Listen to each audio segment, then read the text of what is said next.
Yeah, Clemson looked good in their 38-10 bludgeoning of the North Carolina Tar Heels. Cole, but what does it actually mean to beat up on a tiny little kid the way that Clemson did? It's like being an NBA star and you're playing your 10-year-old son at a pickup game and you're swatting his shots and you say, "Oh, I beat you, I beat you." What does it actually mean to smack down the North Carolina Tar Heels right now?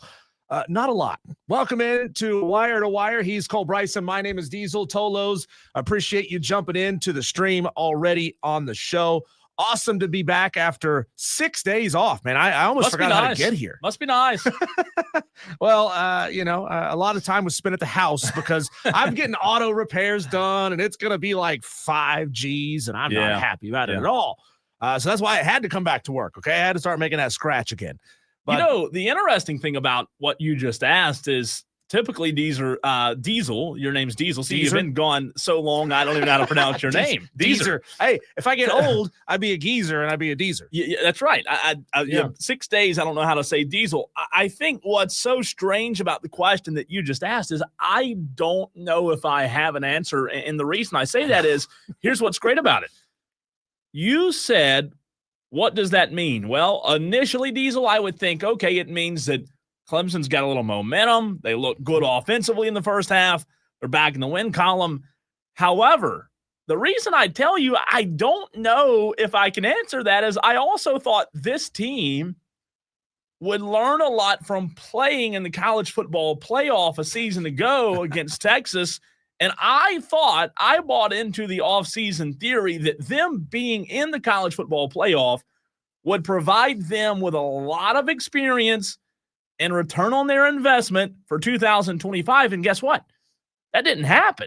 So to answer your question, it should give them confidence, but do we truly know with this team? I guess what we've seen so far this season for Clemson, a 2-3 start. Right. Losses to LSU, Syracuse, Georgia Tech, hard-fought victory against Troy.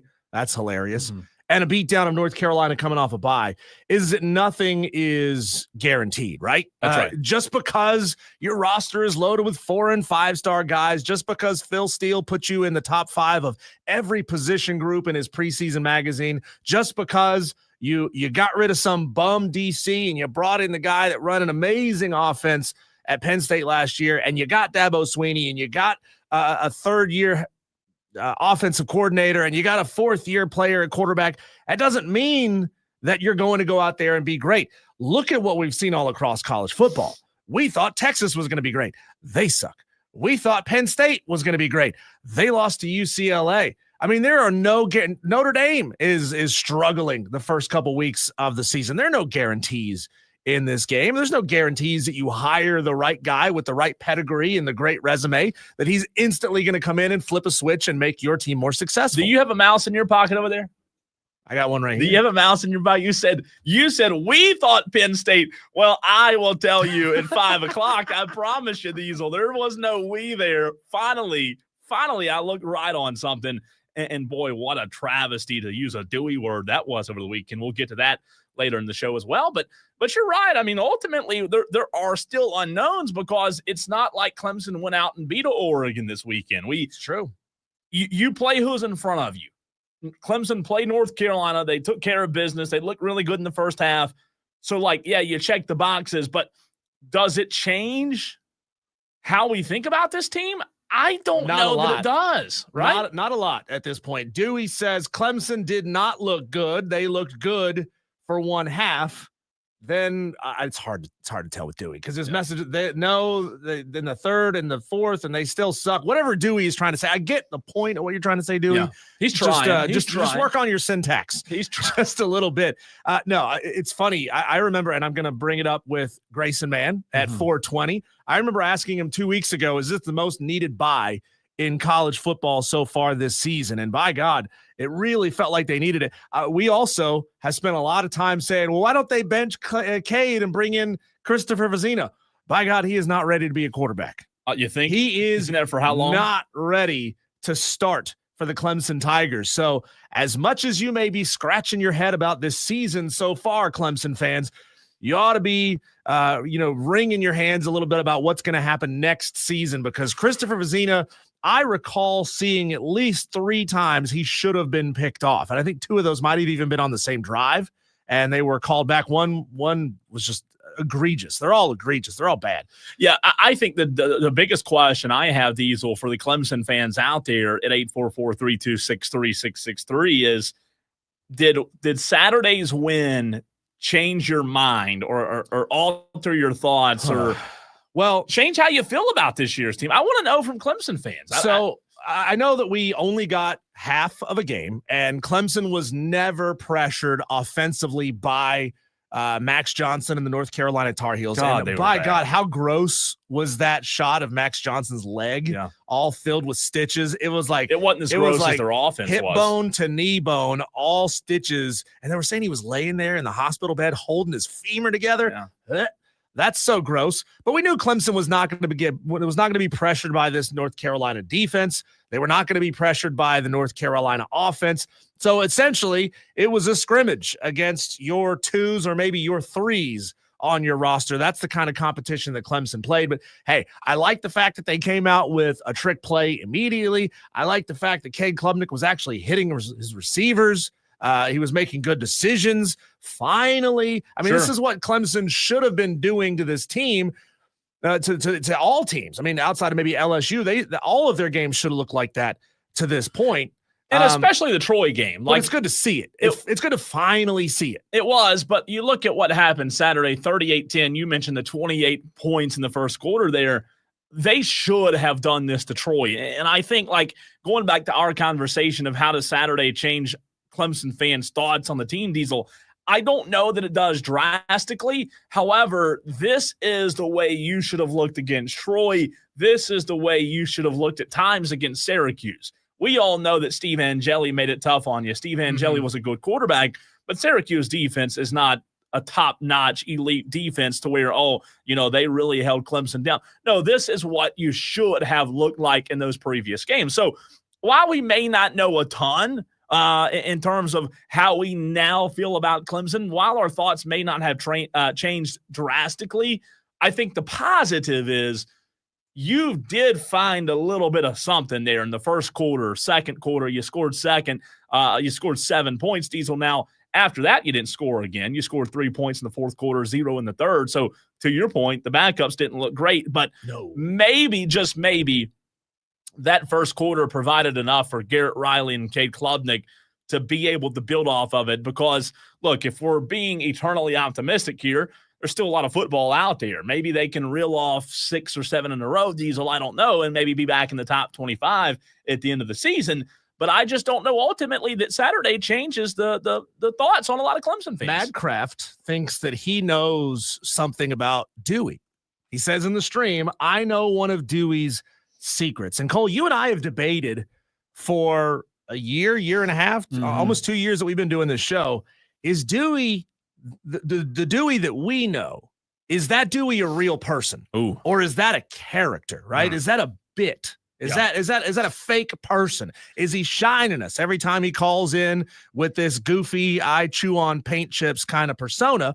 I thought Madcraft was going to say he knows that Dewey is a big fake faker. But he says Dewey is going to be Diesel for Halloween this year. He just doesn't want anyone to know. Well, you know what? We did not discuss that last week, I promise. So if that's new news, Diesel, it's new news to me as well.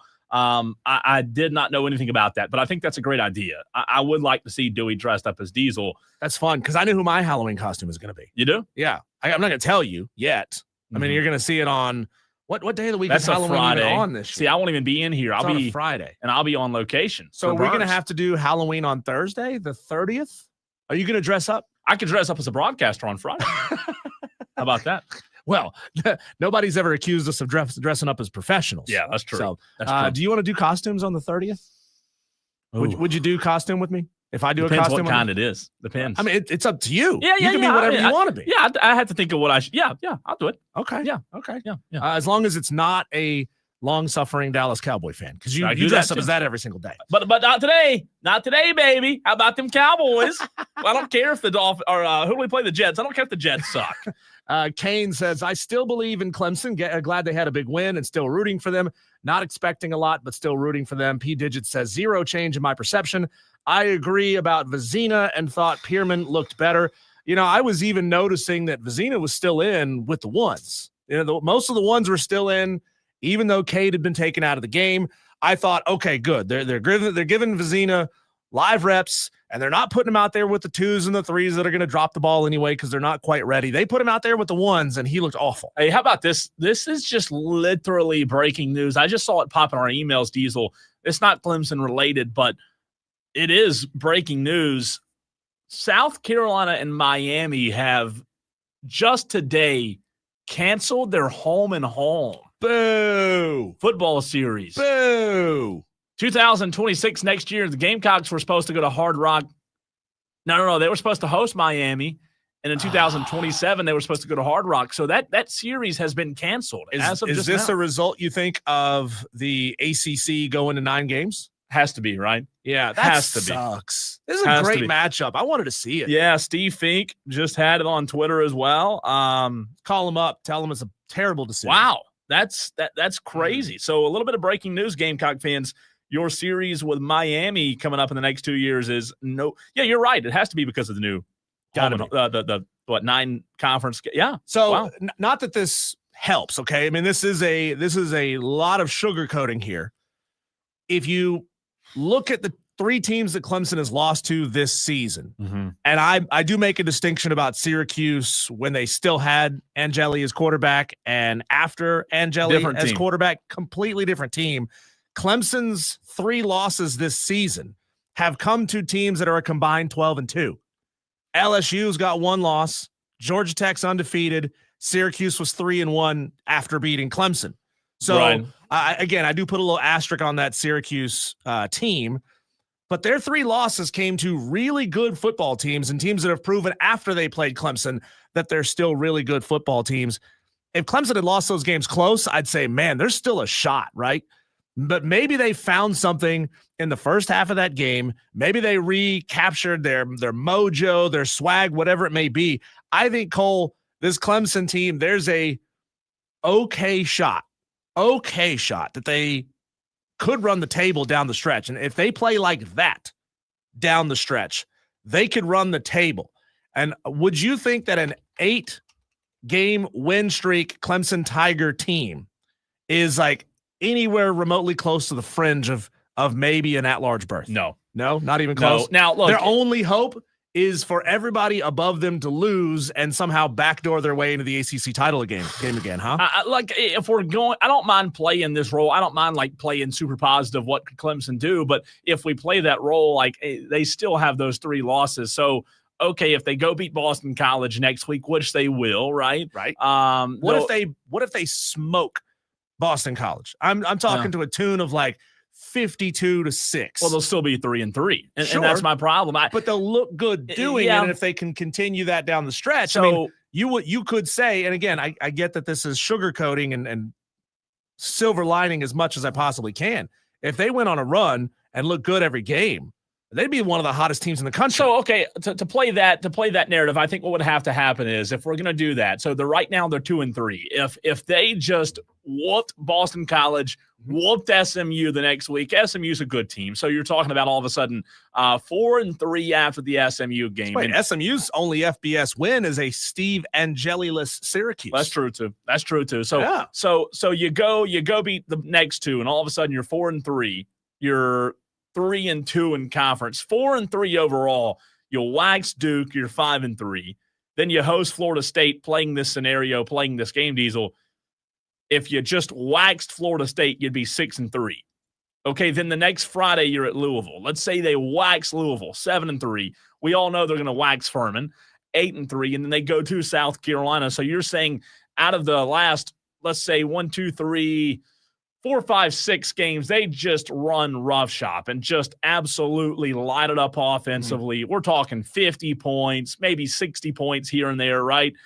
South Carolina, they hang 40 on South Carolina, right? Just dreaming here, playing this game, they would still be a 3-loss team that has no shot in my mind of making it without that conference. So then you're asking, what would Florida State and the rest of the guys, Georgia Tech, have to do? What would Miami have to do? Because that's what you're essentially asking now, right? Right. They'd have to crap the bed in an historic way. And, man, is that going to that's just – or they need Virginia to fall apart. Right. That'd be far-fetched. Josh on Twitter says, I feel good about the Boston College matchup, but I don't like the Duke matchup at all. Mm-hmm. And that's the thing, man. Like there's so many what ifs. And by the way, Josh, appreciate you watching the show. They beat a good NC State and they beat a pretty good Cal.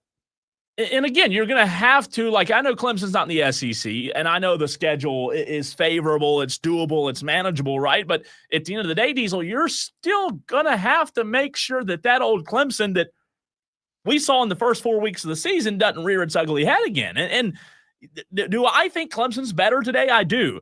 Do I think Clemson's today? Do I think Clemson's what we expected them to be going into the season? No, I still don't think, because of one North Carolina win, Diesel, I'm not going to sit here and pretend Clemson's back to what we talked about them being, because they did score a bunch of points in the first quarter. They did, and they defensively looked fine at times, but again, you have to kind of take it for what it is. No, not dominant defensively.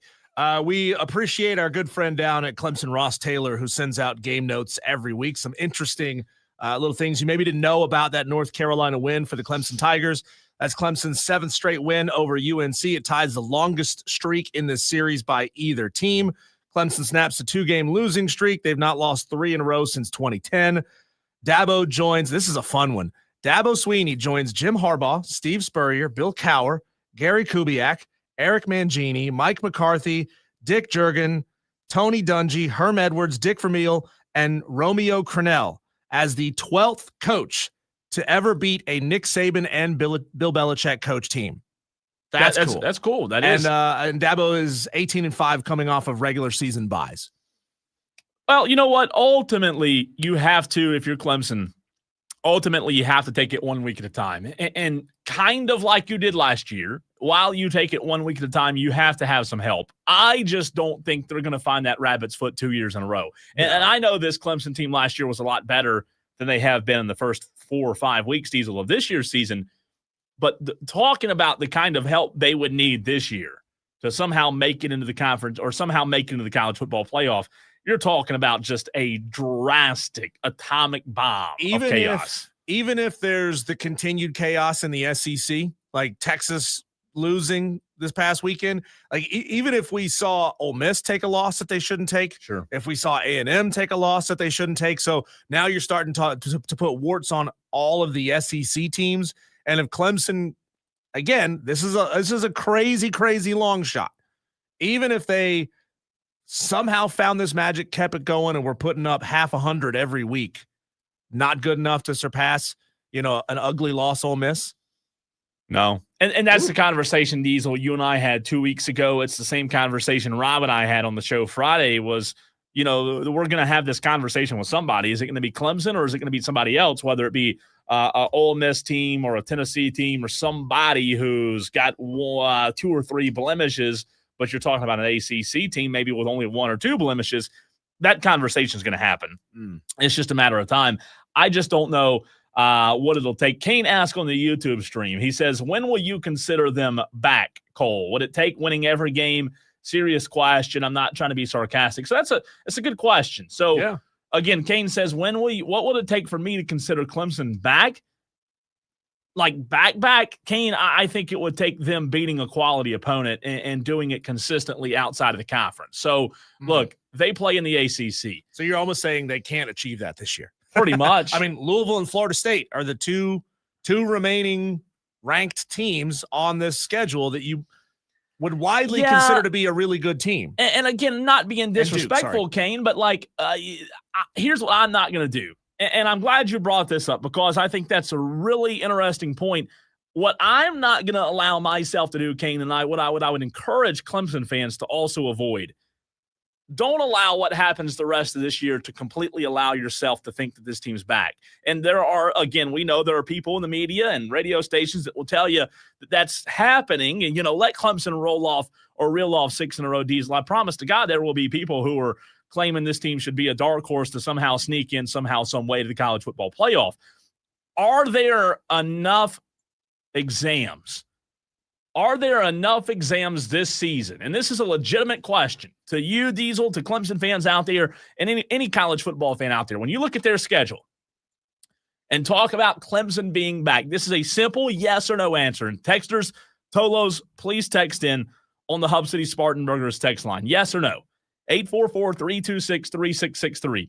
To answer Kane's question, Diesel, I think ultimately we have to have the conversation of and ask the question, are there enough exams remaining for Clemson on this year's schedule to really believe that all of a sudden, based on the data points available, that they're back? That's the question that we have to ask in order to answer Kane's question of when will we consider them back. If you say in your heart of hearts that, yes, there are enough data points remaining, there are enough exams on this year's schedule, then you can check that box and say, okay, I can find a way for them to be back. But if your answer to my question is no, then you can't provide an answer to Kane's question because there just aren't enough data points. And ultimately, I don't believe the answer to that is yes. I believe the answer is no. There aren't enough remaining quality data points, tough exams, Diesel, for them to check off. Well, Kane, I'll put it this way. Cole just put an amorphous out there in the middle of nowhere, out in the ether kind of answer. I'm going to give you a real answer here, okay? It's going to take 3 performances like that. 3 of them. I got one. There's an old saying, once is an anomaly, twice is a coincidence, 3 times is a pattern. And if they can do it 3 times in a row, if they can show 3 weeks in a row, relatively mistake-free football, Cade Klubnik making the right reads, Adam Randall actually being able to run the ball on the ground, because for crying out loud, he is their RB1, but he's a terrible running back. Let's be real. He's a terrible running back. He's had one good game all season long, but they got to do this multiple times in a row to prove to me that this team is back. Now, that doesn't necessarily mean that they're going to just be back to that 85% chance to win every game and they're going to beat everybody by 40 points. That still remains to be seen. So there's always ways to take a step back on this. Cole, I don't know if you saw this during the broadcast because were you watching on TV? You went to Columbus this weekend. I was watching on my phone on YouTube. Okay. Yeah. Did you happen to catch this audio that they played multiple times throughout the broadcast? This is a clip of a student at North Carolina who's gone viral. Anna Yee is her name. Oh, I did see this. She was talking about what it was like to be on campus when North Carolina lost to TCU in week 1.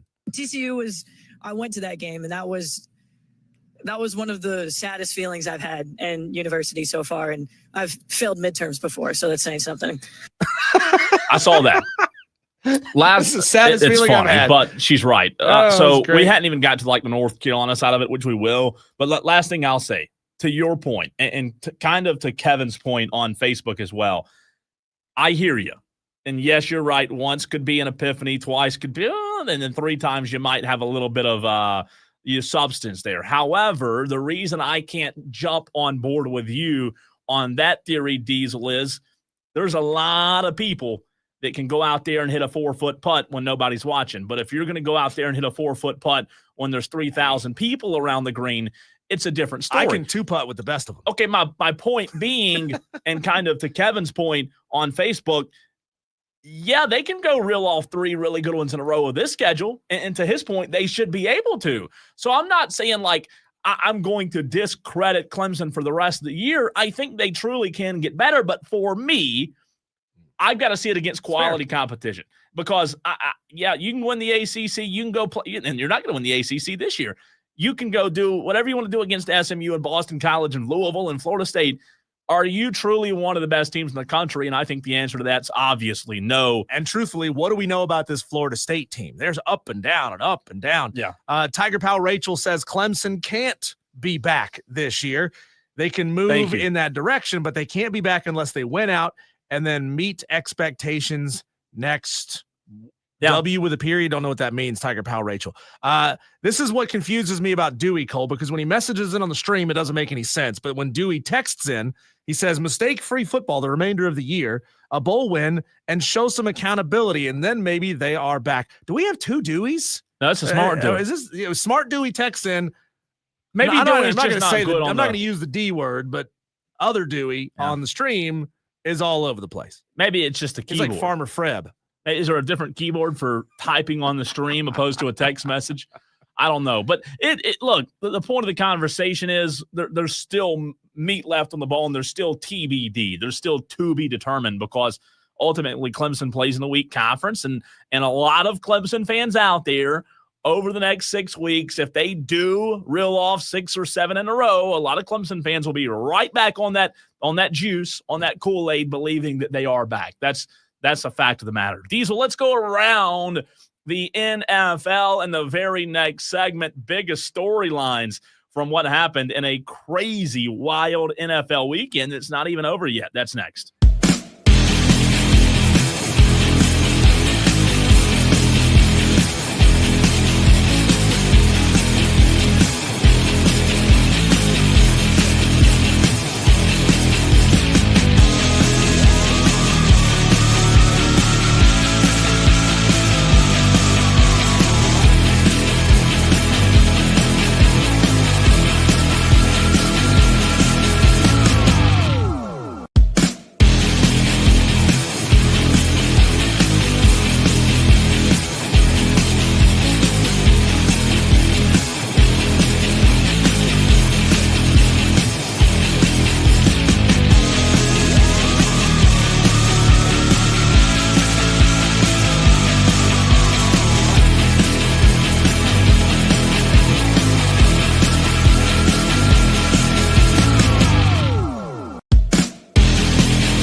Your biggest takeaway from what happened in the NFL this weekend, Tolos, was what? There's plenty to choose from, whether it's Thursday night as the 49ers take down the Rams, who were an 8.5-point underdog on Thursday Night Football, or is it Spencer Rattler getting his first career win over the weekend? How about that? The Broncos, the Denver Broncos, knocking off Philadelphia, handing them their first loss of the weekend. The Carolina Panthers getting a win.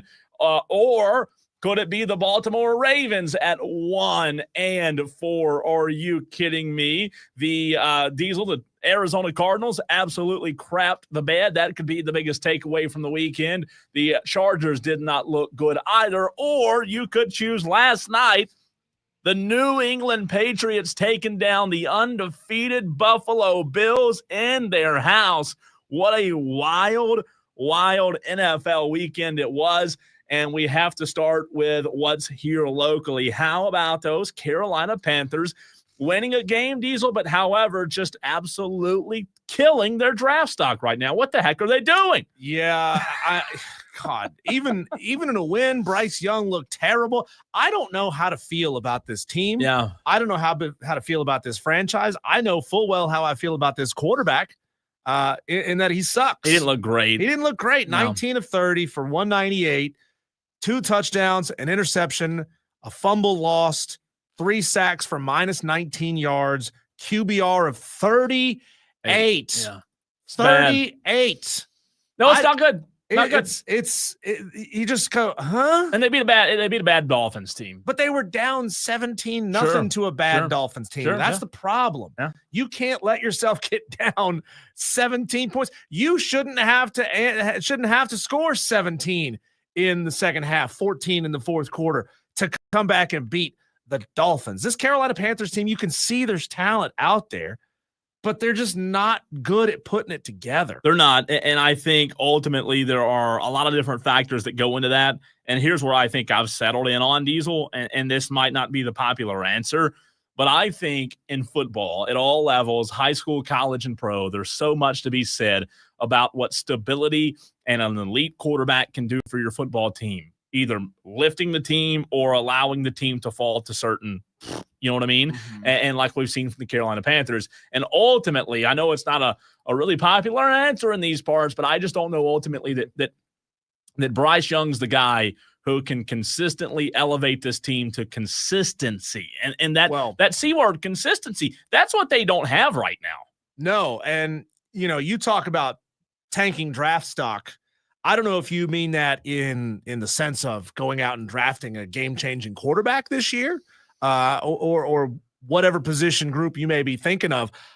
I'm thinking about who might be coming out this year. Talking about Lenore Sellers, John Mateer, Carson Beck. Yeah. I mean, are you going to be brokenhearted if you don't get one of those 3 guys? No, you're not going to be. I don't think there's enough out there right now. Maybe it doesn't hurt them that much to win a couple of games and be there in that 5 to 15 range, because you could still go get a really good running back or a really good offensive lineman or whatever it may be. You could pick your poison and still be in that good spot and wait until next year. One more year of Bryce Young after this, and then go draft a quarterback. And the thing about it is, when I go back to the word consistency, you look at the Panthers, there's just not the consistency there. Like, Bryce Young is up, he's down. Your running back room is up and down. Your defense is up and down. Rico Dowdle, what a day that guy had yesterday, 206 rushing yards. So the former Dallas Cowboy, the former Carolina's native, Diesel, showed out. But you don't get that from Rico Dowdle. Now, post-game, Rico Dowdle's in there talking trash about the Cowboys coming to town next week. But my whole thing is, like, if I'm a Panthers fan, I want to say, Rico, you showed up one game this year. Like, show up more than one game, and then we'll talk trash. By the way, Eric Collins, the Hornets announcer, he sounded great yesterday. Maybe that's the biggest takeaway from the Panthers. I mean, did you hear this? I mean, if you didn't, he was sensational. Hand off on second down. Look at this! Dowdle! Still on his feet! What an afternoon for Rico Dowdle! So, I mean, they've got good announcers. They've got exciting, When is he gonna hit charismatic puberty announcers. and his voice will stop breaking? They've got very, very charismatic announcers, Diesel. I think ultimately Carolina Panther fans, I don't want to be the guy that says you shouldn't celebrate a win. You should 100% celebrate a win. You should. Every win in the NFL, you should celebrate. But ultimately, what does it change big picture? Does that win, going back to the conversation we just had about Clemson, does that win yesterday make you feel better about this season? I guess you could look at it from the standpoint of, okay, we know how to respond. Even when we're down, this team can still come back. You said down 17 points. Yeah. Panthers had no business winning that game yesterday. None. Right. Right. But to me, it was Bryce still making terrible decisions. That is that throw, like the first interception right into double coverage. He's just not seeing the field at all. I just don't know that the guy's that good. Exactly. And that's the problem. So many people want to tell you after he has a couple of good games that he's this great quarterback. I just don't know that Bryce Young's that good in the NFL. I think those people just so badly want to be right about Bryce. These are the people that no matter how bad he's played, he's really good. Just give him time. He'll figure it out. I don't know that he is. He's going to be better. Maybe, but maybe it's just Bryce at Alabama. I know that it was the SEC, right? And the SEC is as close as you're going to get to the NFL in college football. But maybe it's you just look at some of the opponents that Alabama played and his talent, his elusivity, his speed, his intelligence was good enough to show out at that level. But you get up here, you get up to the NFL, and it's a different story. Texter says Bryce Young will go somewhere else, just like the rest of them, and become a viable starter in about 3 to 4 years. Maybe he does. I'm not saying he can. I just don't know. I don't know that he does, man. I really don't know. Now, that was one wild story. Last night, another wild story. Drake May, North Carolina Tar Heel, leads the New England Patriots to a 23-20 win over the Buffalo Bills. So, Diesel, you remember preseason, I predicted the Eagles and the Bills to play the Super Bowl, and I predicted the Bills to win the game. Both teams were undefeated going into yesterday, but both teams all of a sudden just goes to show how quick the NFL can change in this week-to-week league. The Eagles didn't look great yesterday. The Buffalo Bills didn't look great last night. And I think the biggest takeaway I learn every single year about the NFL, Diesel, is that it truly is a week-to-week league. Anything can – the Denver Broncos looked like a good team all of a sudden. They're 21-17. They were on the verge of having a losing season. Now they're 20. The New York Jets, the first time Aaron Glenn, the New York Jets-led coach, has ever started 0-5. The Jets are absolute dumpster fire right now. The Giants, they get Jackson Dart back. 1 week, they look fantastic. The next week, they can't beat the New Orleans Saints, and the Saints get their first. My point being, there's just so much. Like, the NFL is truly a new year every week. Like tonight, for example, you have the Chiefs and the Jacksonville Jaguars tonight. Most people are going to pick Kansas City tonight. Most of the money is going to be on Kansas City.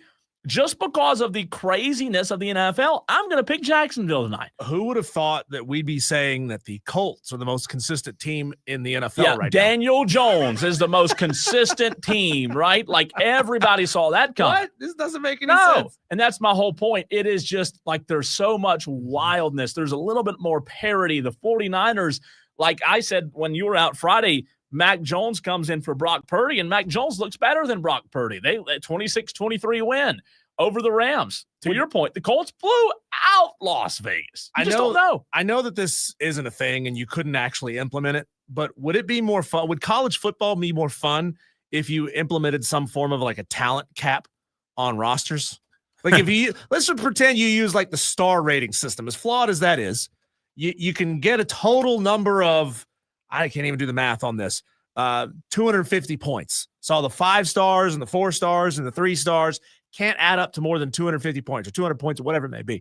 And so if your team is at 198 points and your cap is 200, guess what? You can't sign that 5-star. He's got to go somewhere else. Would that make college football more fun? It might. It would add parity. It'd be parity is fun. That equals more fun. And by the way, I just want to point out right now that and I know there are a lot of good players in the NFL right now, through the first few weeks, Dak Prescott looks like the MVP of the NFL.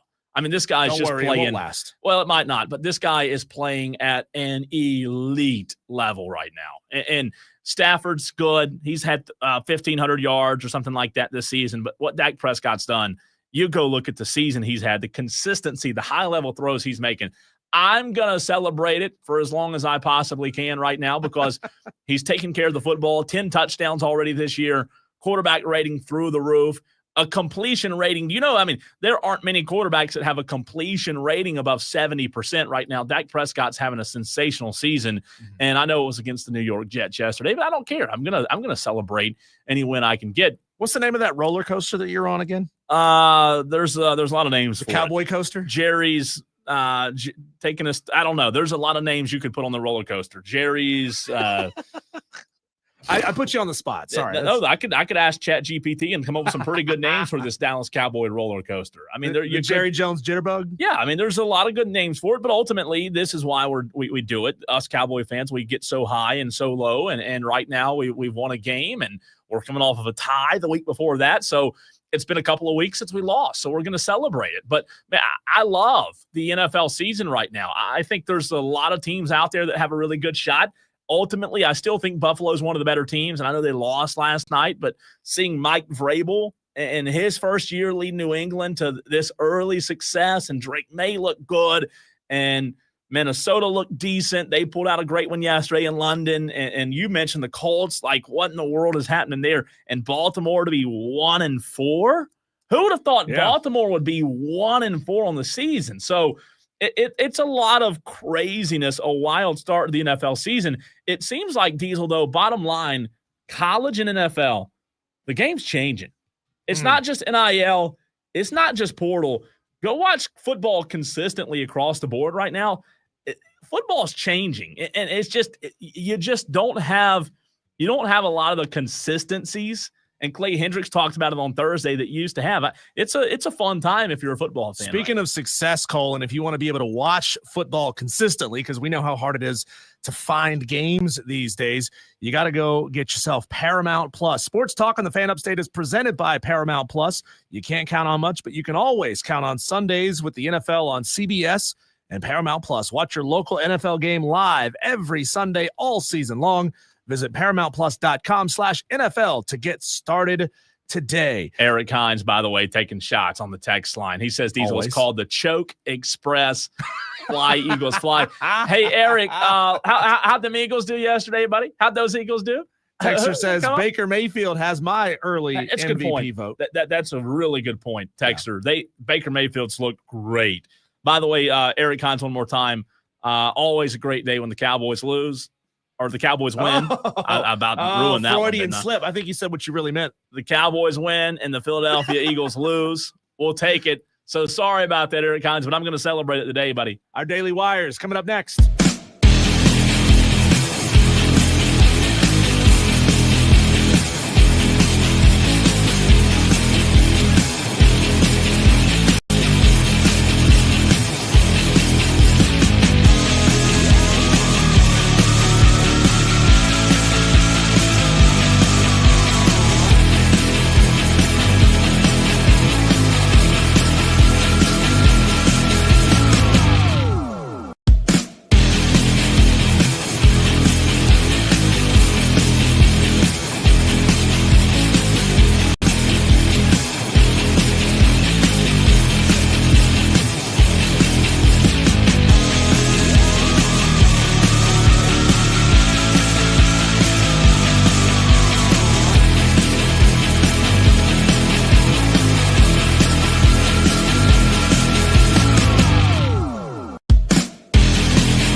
there's so much happening out there in these streets, Cole. We can't talk about every one of them. Every story streets in a soon. 15-minute segment, but we can get to all of them at once, and we call it our Daily Wires. The buzz happening around the sports world. You kind of tripped me up there saying buzz. Shane Van Gisbergen took home the checkered flag on Sunday at Charlotte's Roval 400. The 2025 NASCAR playoff round of 8 features Denny Hamlin, Ryan Blaney, Kyle Larson, William Byron, Christopher Bell, Chase Elliott, Chase Briscoe, and Joey Logano as the field is now set. How about it? I don't know who's paying attention, but football season's here, and maybe there are a contingent of NASCAR fans that are, but not me. Hey, I got a ride this morning from a guy at the auto shop. Said, you guys talk NASCAR on your show? So he cares about NASCAR. In the Major League Baseball postseason yesterday, the Blue Jays beat the Yankees 13-7, and the Mariners beat the Tigers 3-2. Toronto now leads the Yankees 2-0, and Detroit and Seattle are tied at 1-1 in their series. Man, I'll tell you what, that New York Yankees, was I surprised to see that or what? Hot at the right time, but not in that game. That's rough, man. That's rough. I did not think they'd lose 2 in a row, but what do I know? Tonight in the Major League Baseball playoffs, the Dodgers are in Philly, 6:08 first pitch. The Cubs are at the Brewers, 9:08 first pitch. The Dodgers and Brewers lead their respective series 1-0. The Burns Rebels are back in the win column after their 42-21 dominant win over Riverside. And Cole, you were on the call. They're now 4-2 on the season. They'll travel to face Gaffney on Friday, and you'll have the call right here on the Fan Upstate. Yeah, a huge one. It just in Region 2-5A, it's big every week, but Burns Gaffney, a really, really big game this coming Friday at Gaffney, you said. Kind of a slow start for Burns, slow start for Gaffney as well. So maybe these are two teams that are pretty evenly matched right now. Yeah, right? I think so. Tonight in the NFL, the Chiefs will play in Jacksonville at 8:15. Kansas City favored by 3.5. Wouldn't this be putting the nail in the Patrick Mahomes coffin? I'm telling you, man. I'm picking Jacksonville tonight. Yeah, I'm picking Trevor Lawrence. There's something about the wildness, the craziness of this season. Give me Jags tonight. I like it. Ravens coach John Harbaugh said that he's sticking with his DC, Zach Orr, following Sunday's 44-10 loss to the Houston Texans. The latest defensive meltdown in a season that continues to spiral for Baltimore. When asked if he would consider changes with Orr in the defensive staff, John said, quote, "I do not think that is the answer. We have to go to work is what we need to do. We need to stick together is what we need to do. We need to find ourselves, and that has to do with coaches and players working together." They can keep that guy, or they can go get somebody else. ORR. Or. In Charlotte, Cole, Rico Dowdle said he remembers a time early in his NFL career with the Dallas Cowboys when Jerry Jones didn't seem to remember his name. That's not going to be a problem on Sunday when the Cowboys come to Charlotte on the heels of Rico Dowdle rushing for a career-high 206 yards to help the Carolina Panthers overcome that 17-0 deficit to the Dolphins. Rico said, quote, "They got to buckle up. I think they know for sure. They didn't keep me there for 5 years for no reason." Dude, we kept you as a backup. You were a backup. I don't know. I like Rico Dowdle. He's from the Carolinas. I have no issue, but this dude hasn't been you had one good game. I like the confidence, though. I like the swagger. Come on. Maybe a little overconfident right now. I hope Dallas holds him to freaking 10 yards rushing on Sunday. You kidding me? Miami moved up to the Hurricanes, by the way. The Miami Hurricanes moved up to number 2 in the latest AP Top 25 poll. Texas and Penn State, the preseason number 1 and 2, respectively, fell all the way out of the top 25 for the first time since 2022 after losses to unranked opponents. Number 1 Ohio State, dominant in its win over Minnesota, but its 40 first-place votes were its fewest since ascending to the top spot 5 weeks ago. Miami jumped Oregon, who did not play last week. Man, that's huge for Madcraft. I know he's losing his mind. Miami all the way up to number 2. Yeah. The question is, barring an ugly loss from Ohio State, how can Miami jump Ohio State? How impressive do they need to be? Assuming Ohio State keeps winning and Miami keeps winning, how do they jump? That's a good question. I don't know that they do, and the reason being Ohio State doesn't play Oregon this year. So what test? They still have Penn State, but Penn State just showed us who Penn State truly always has been. I don't know that Ohio State has enough tests the rest of the season for them to to falter any. Think so? Yeah, I mean, they'll play on the road at number 17 Illinois this week. That's a big one. Big noon kickoff. Maybe in the conference championship. On the road at Wisconsin, hosting Penn State. I mean, what if UCLA? Look, you should. There's no reason. There's no excuse to losing to Penn State. To Nico. But what if? Oh God. What if Penn State, gets woken up by this? They turn it around. And all of a sudden, what if I walk across the street and hit a jackpot for $80 million tonight too? Right, that's got about as much if chance. If you do that, would you break me off a little piece? I appreciate that. Deion Sanders said that he was, quote, hurting like crazy after Colorado's loss Saturday night at TCU and believes that he has more blood clots in his legs, saying, quote, "Cat's out of the bag. All right, I think I've got more blood clots. It don't make sense. I'm hurting like crazy. I'm not getting blood to my leg. That's why my leg is throbbing." Sad, That's scary stuff. Yeah, it is. I hate that. Really. Oregon State fired special teams coordinator Jamie Christian on Sunday and is vowing to conduct a program-wide review following an 0-6 start, which includes this Saturday's loss to my App State Mountaineers. It's their worst start since 1991. That's not good. It's funny, though, Carl, reading the message boards, those Oregon State fans still really fancy themselves a Power 4, Power 5 type of team. But they suck. But they're not. They're not. And their conference is not recognized as a power conference anymore. Western Carolina quarterback Taron Dickens completed an FCS record 46 straight passes. That dude. In their win over Wofford. Didn't throw an incomplete pass till the fourth quarter. Is Wofford that bad? I think so. But they didn't beat him by that much. That's true. So it wasn't 2 really points, 3 points, something like that. Yeah. Wofford needs to figure out what they're not doing and maybe get some new coaches in there. I'm just saying, good grief, this is pathetic. Last one for you. The ACC has announced kickoff times for this week. Of note, Friday night, Louisville at Miami, 7 p.m. And the Cure for Insomnia Bowl, North Carolina at Cal at 10:30 Friday night. On Saturday, Clemson will host SMU at 3:30 on ACC Network. Man, Clemson, a streaming team now. FSU at Stanford at 10:30 p.m. Those comments could get you. Clemson, a stream. That's a headline right there. A streaming team. I like. Also, one more earlier today from On3 Sports. Disney has removed Paul Feinbaum from appearing on ESPN network shows since expressing interest in running for Senate in Alabama, per Clay Travis. So no Paul Feinbaum on ESPN network at the moment. And again, I don't think anybody's surprised to see a move like that from ESPN or Disney. But no, there are also regulatory issues about providing equal time to both candidates that are running for a job. And if he's got a 5-day-a-week TV show, that's pretty uneven for what kind of coverage whoever his opponent might be. You're talking about Paul Feinbaum. Yeah. But them pulling him before he's even running. Right. He should need to officially enter the race. Right. And they must think he's going to do it. Have they pulled Stephen A. off of network shows for talking about potentially running for his? I don't know. I'm just saying. Good point. I'm saying. Again, this is not a political show, so I'm going to be quiet. But I will tell you, Diesel, in the very next segment, the top 25 AP has been announced. Also, you mentioned Ohio State. I am going to give our audience, as I did on Twitter, an official review on Ohio Stadium. I went to a Buckeyes game Saturday, my first one. My official review. Where does it stack up with the elites across the SEC and ACC? That's next.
Your team in the newest AP poll that was released yesterday. Well, if you're a Buckeye fan or a Hurricane, a Duck, a Rebel, an Aggie, a Sooner, let's see, a Crimson Tide, whatever that is, a Red Raider or a Bulldog, your team's happy. You're in the top 10 as the AP poll was just recently released. Diesel and I will react to what happened inside the top 25.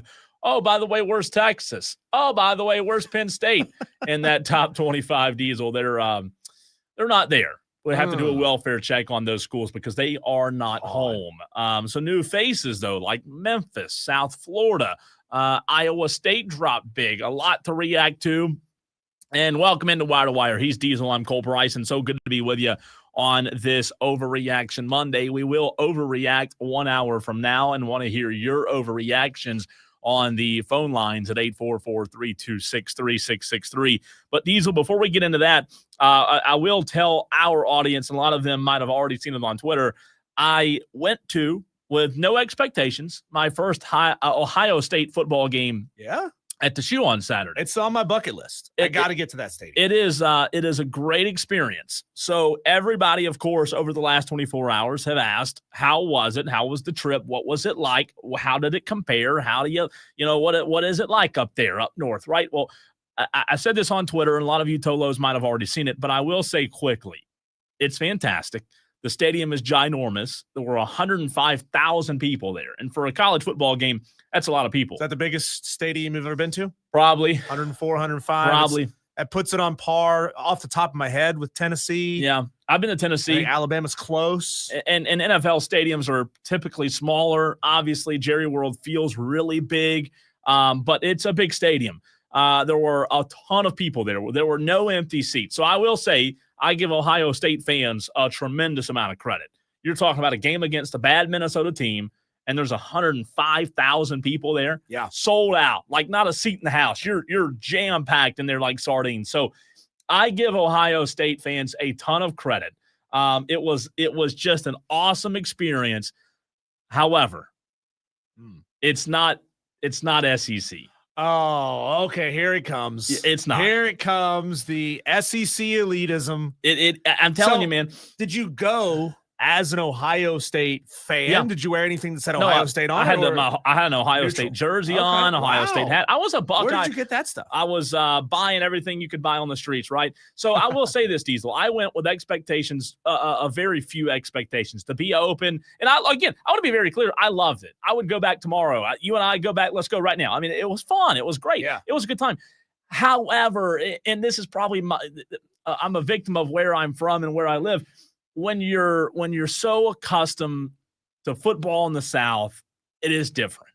It is different. So Sam Clark, Diesel, who does my sideline for Burns, on Friday night, he found out I was going. He told me, he said, Cole, I've been. He said, I'm excited to hear what you think, but he said, it's not what you're used to. And I said, really? I said, see, Sam just threw a wet blanket on your no. trip I didn't before let it you even went. I didn't let it impact me. I promise. I didn't. I said, I don't believe that. I said, I don't know, man. I promise. It's just not the same. Like I've been to, Tennessee. You mentioned Tennessee. That place is jam-packed. I mean, it's a great and electric environment. I will say what separates the teams in the South, the SEC football, I think the passion, the electricity of the stadium. Did you hear that, Buckeye fans? Cole says you don't care about your team. I think so. Like, people were there. Like, it was a packed stadium. There's no denying that. I'm used to the Southern hospitality, though, where everybody's inviting, everybody's welcoming. You go to that? No, the tailgating experience wasn't the same. Diesel, you know how if you go to Carolina or Clemson or let's say Georgia and you walk out and you just see tailgating by the droves, right? That's true. You don't see that in Ohio State. It is in Columbus, like boom, right there, downtown. And Columbus is the 14th largest city in the country. It's a big city. Okay. The tailgating aspect environment wasn't the same. Again, I'm not bashing them. I'm just saying it wasn't quite the same. Was it a lot of parking garages? There was some parking garages. There were like the tailgating experience. Was the tailgating is what disappointed me the most. That's sad. The tailgating, you just don't see, like, at Clemson or somewhere else in the SEC, like Georgia, Tennessee, Ole Miss, you just see tailgate lots as far as the eye can see.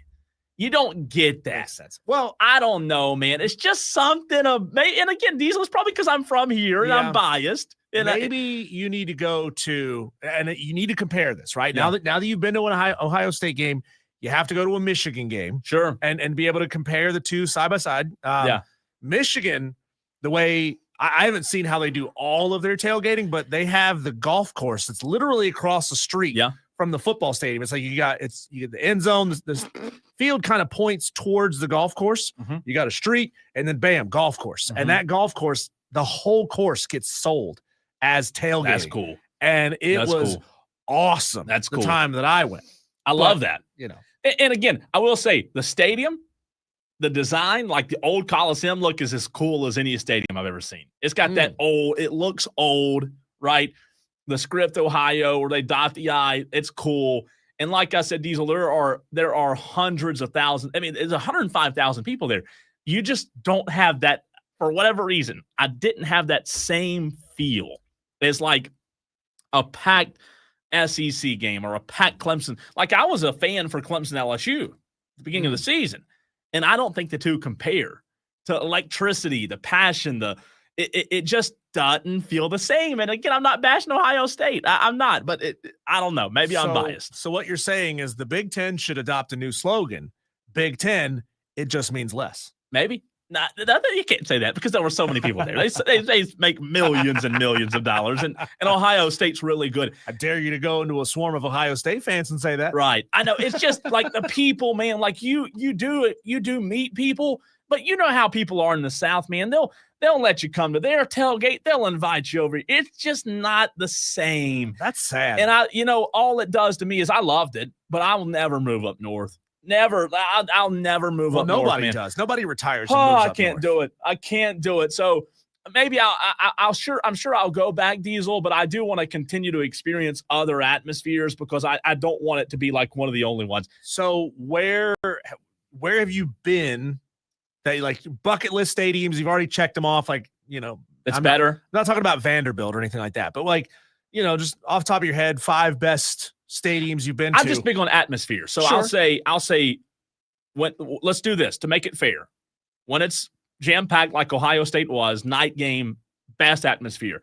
I would say when the conditions are right, Tennessee's atmosphere is better, Georgia's atmosphere is better, South Carolina and Clemson's atmosphere is better. And I know that might sound crazy, but there's 4 off the top of my head that I would say: Clemson, Georgia, Tennessee, and South Carolina. It's just something about that electricity, man. Like last year, LSU, South Carolina, 12 noon kickoff, Diesel. That place was like, I had goosebumps when you remember when Carolina hosted LSU last year. That place was so electric, and I don't know what it is. And again, I want to be very clear. It may be just my bias towards the South. Maybe that's what it is, but it just wasn't quite the same. It wasn't, and I went in with very open expectations. It was fun. But, man, the passion, I think, in the SEC is hard to rival. Texter says it's the SEC women for me, wearing short skirts and just straight up attractive from the moms to the college girls. Well, thanks, Texter.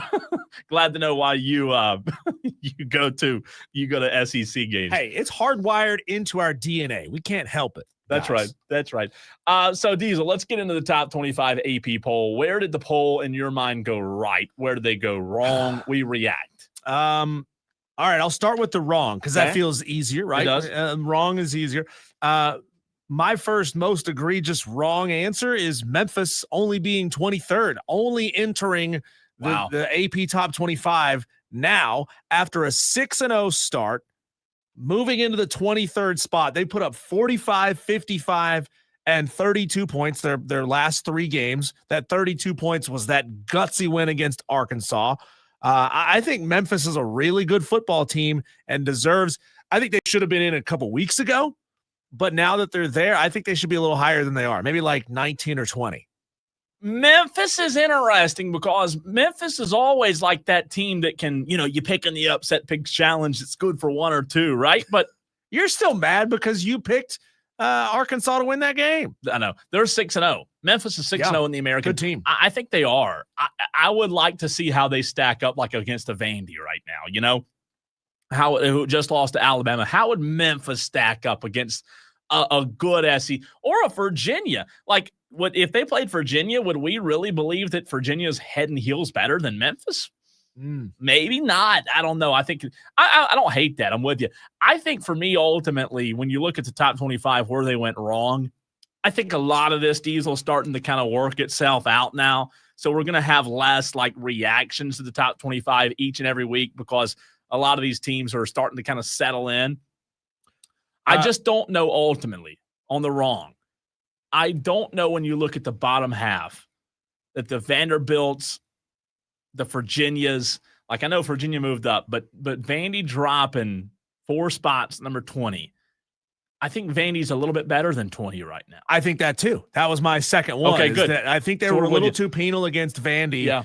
Dropping them 4 spots. They're still 5-1. Diego Pavia is an amazing story. Lost to Alabama. I don't get them falling that far. I mean, it all kind of depends on what are they really ranking here in the AP top 25? Are they ranking resumes? Are they ranking, well, here's who we think would win in a head-to-head, which is sort of reputational meets a little bit of power ranking? What are they actually ranking in this top 25? Sure. And some of these voters, you say, I don't know what they're ranking. Yeah. And by the way, I will say, I know you weren't here last week, but you saw a lot of the text. I'm sure Vanderbilt over Alabama was like probably the most. I understand why. It was not a blowout. It's a fine game to pick. That game and Clemson, North Carolina. I think those were the top 2 in the upset picks challenge. By the way, the standings are out. The standings are out. It's posted on Facebook. Give me just a minute and I'll have it posted up on, it's posted on Twitter and I will post it on Facebook here momentarily. See how you did this week. Facebook makes it such a pain in the ass to schedule posts. Why are they doing this? Facebook, come on. And I wish Facebook, they may do, I don't know if they do or not. I wish Facebook had a way to pin to the top like Twitter does. Yeah. I'll pin that to the top too. But the AP top 25, if you haven't seen it yet, it goes as is. In the top 10. As Diesel said a minute ago, Ohio State, the number 1 team in the country. Miami, number 2. Oregon, number 3. Ole Miss, number 4. Texas A&M, the Aggies, at number 5. Oklahoma 6, Indiana 7, Alabama moves up 2 spots, number 8, Texas Tech 9, Georgia rounding out the top 10. After that, you have LSU, Tennessee, Georgia Tech, Missouri, Michigan at 15, Notre Dame, Illinois, BYU, Virginia, and Vandy at 20. One more gripe, one more complaint. Diesel, I don't think Notre Dame's the 16th best team in the country. Not at all. 3-2. Not at all. Overrated. And they moved up 5 spots this past. Like, what does Notre Dame have about them that screams? And I don't think they should have been in the top 25 a couple of weeks ago when they lost that second game of the year. So for whatever reason, these guys, and I know you start to like settle in. You have a lot more. You have a lot more data points on these teams. There's not as much movement. But, man, I just don't see what the hype is with Notre Dame. I don't think they're a really good football team right now. And Florida State rounding out the top 25 at number 25. DB Diesel says, we lost 7 and only gained 2 new to the board. First time in a while we've lost overall with points. 8 new players this week, though. Love it. We love that. Keep it coming, 8 texters. new players. And I think we finished in the 140s, maybe 130, something like that last week. So this is a good week. We weren't blowing the doors off, but keep jumping in, Tolos. Even if you haven't picked yet this season, keep jumping in because you could go on a heater. You get yourself up there close to that top 25. I mean, come on. Right now, Cole, myself, and Rob Brown are all tied with 6.5 points. Sucks. All you need to do is call one decent game right, and you're already sitting higher than the 3 of us. We do this for a living. Freaking Kansas State, man. Kansas State, they are so disappointing. They were so close this weekend. My upset pick was so close to hitting. I was so disappointed. And then Mondays are the worst. Mondays are like when you don't want to ever play the upset pick challenge again. You just don't. You hate it. Are you hurt? Yes. Oh, come on. It sucks. Who wants to play this stupid? And then tomorrow I'll be positive. And then Wednesday I'll be like, oh, yeah, Cole, this is gonna hit. Has a girl ever broken up with you before? Yeah, multiple times. Well, did you just decide to stop talking to women altogether because you were a little hurt for a while? No, I bounced back, but I don't like losing, Diesel. I don't like to lose. Who likes to lose, right? I don't like it. I've hit one time. I've hit one time this year in the upset picks. That's pathetic. That's all it takes. That's pathetic. That's all it takes. It makes me so mad. It is challenging, by the way. Half of us are here because our dads hit one time. Yeah, well, it's true. I wanna get a little consistency with this upset picks chat. I just can't find the consistency for whatever reason. You're like the Carolina Panthers. We can't be like Dave Mosley. Well, we'll talk about that another time. When we come back, let's talk Clemson football again. Get the answers from the guy who knows, Grayson Mann of TigerNet, going to join the show next.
I am hesitant to bring this up and smack talk Grayson Mann for this right now because it's, basically a tallest midget competition. But Grayson, I'm looking down the list of the Wire to Wire Upset Picks challenges presented by Ingles Markets, and I don't see your name on the list anywhere. I have no comment. We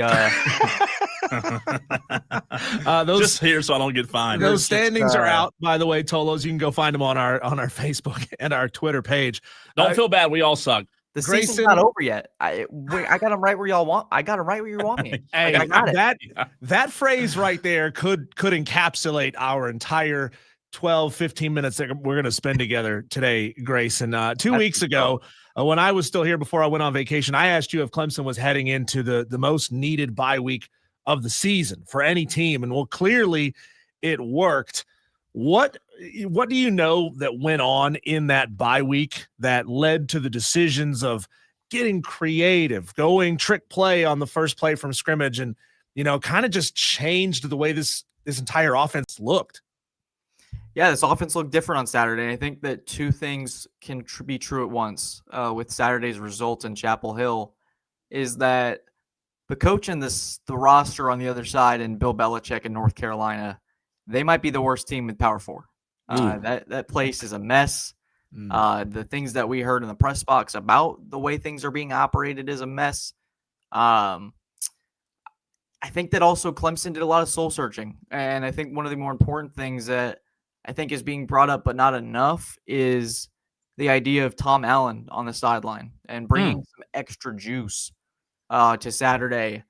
The game was already over by halftime, and so you start to try to observe different things, collect different information. And there was a sequence, Clemson's up 35-3, and North Carolina's driving with the backups. And I see Tom Allen, and he's treating this third down like it's the Super Bowl. Like if this team doesn't get this conversion, Clemson's confetti's falling down the field. They're hoisting a trophy.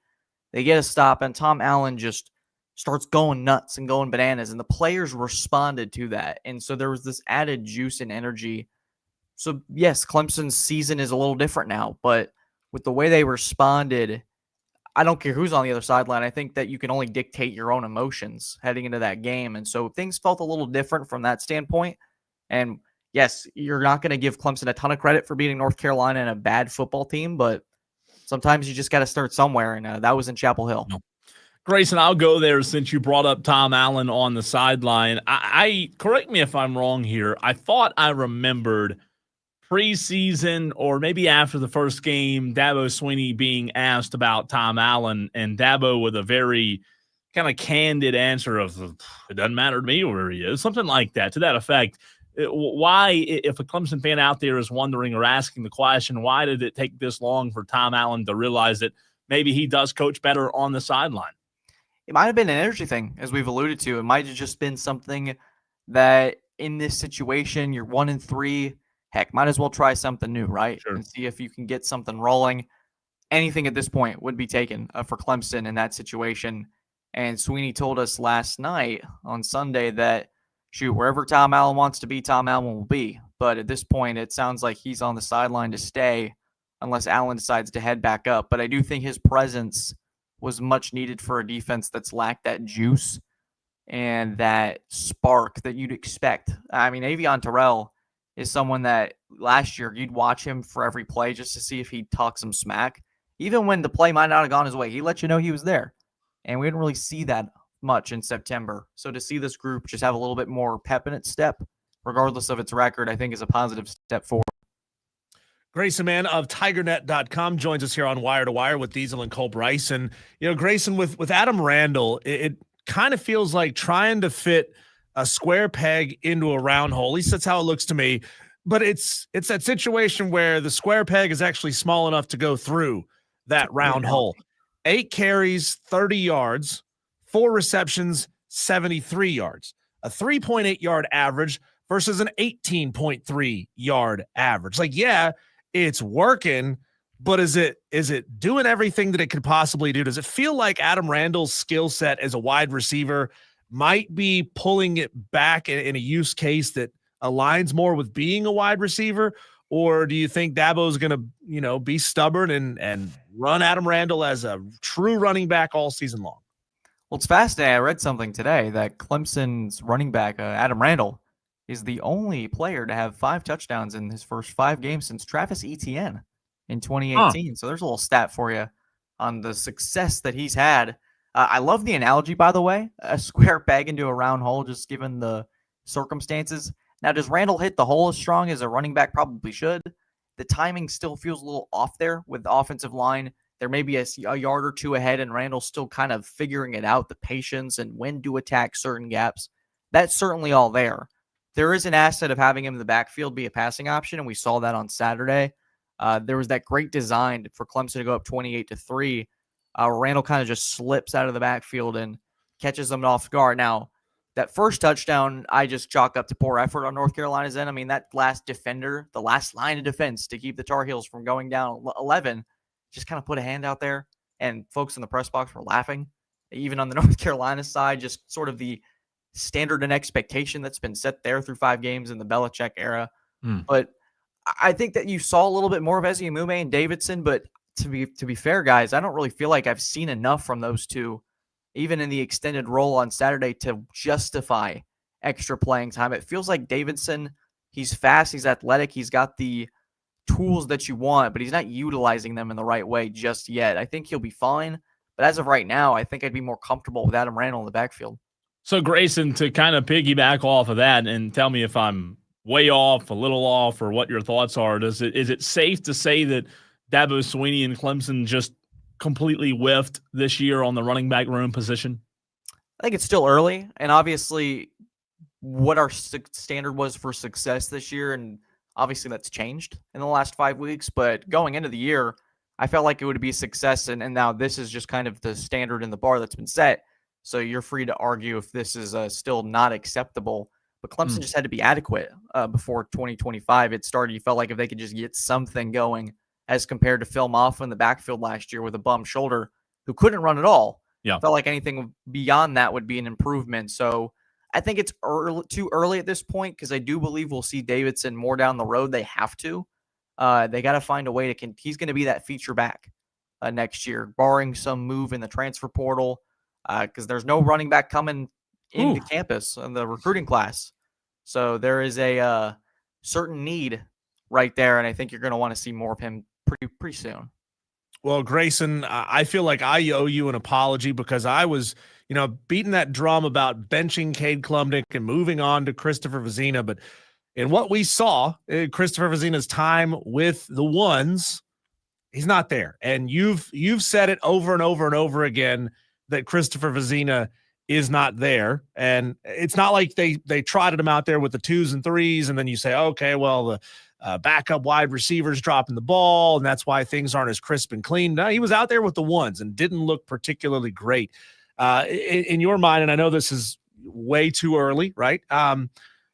But to that point you just said about getting possibly a running back out of the transfer portal next season, does it make you say maybe Dabo needs to think about getting a quarterback out of the portal as well? Because we've seen a lot of transfer quarterbacks play really well this season for other teams. Oh, yeah, the transfer portal quarterback farm. The soil is rich there. Sweeney had sort of used the soil analogy before the North Carolina week.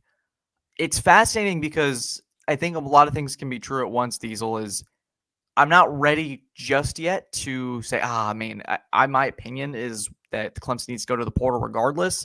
Now, whether or that level of quarterback is a starter or a guy that comes in to compete for that starting job is going to be a different tenor. I like to see Vezina a little bit more. I think Clemson will have an opportunity against a pretty bad Boston College team in Chestnut Hill to maybe throw him out there for another quarter. And I don't think it'll be as easy to get to that as it was against North Carolina. But you're right. On Saturday with the ones, you sort of got that public answer to why Klubnik wasn't suddenly sitting on the bench after a couple poor performances in 2025. It's not quite there. And there were a couple moments, too, that I felt were important. It was the command of the offense where he's seeing something maybe a little too late. Sweeney's having to take a timeout, sort of that adjudication of how he's going to see the defense, how he's going to read things, what are his checks at the line. Everything felt a step off. And to Klubnik's credit, there are a lot of times where he's in command, he's making checks.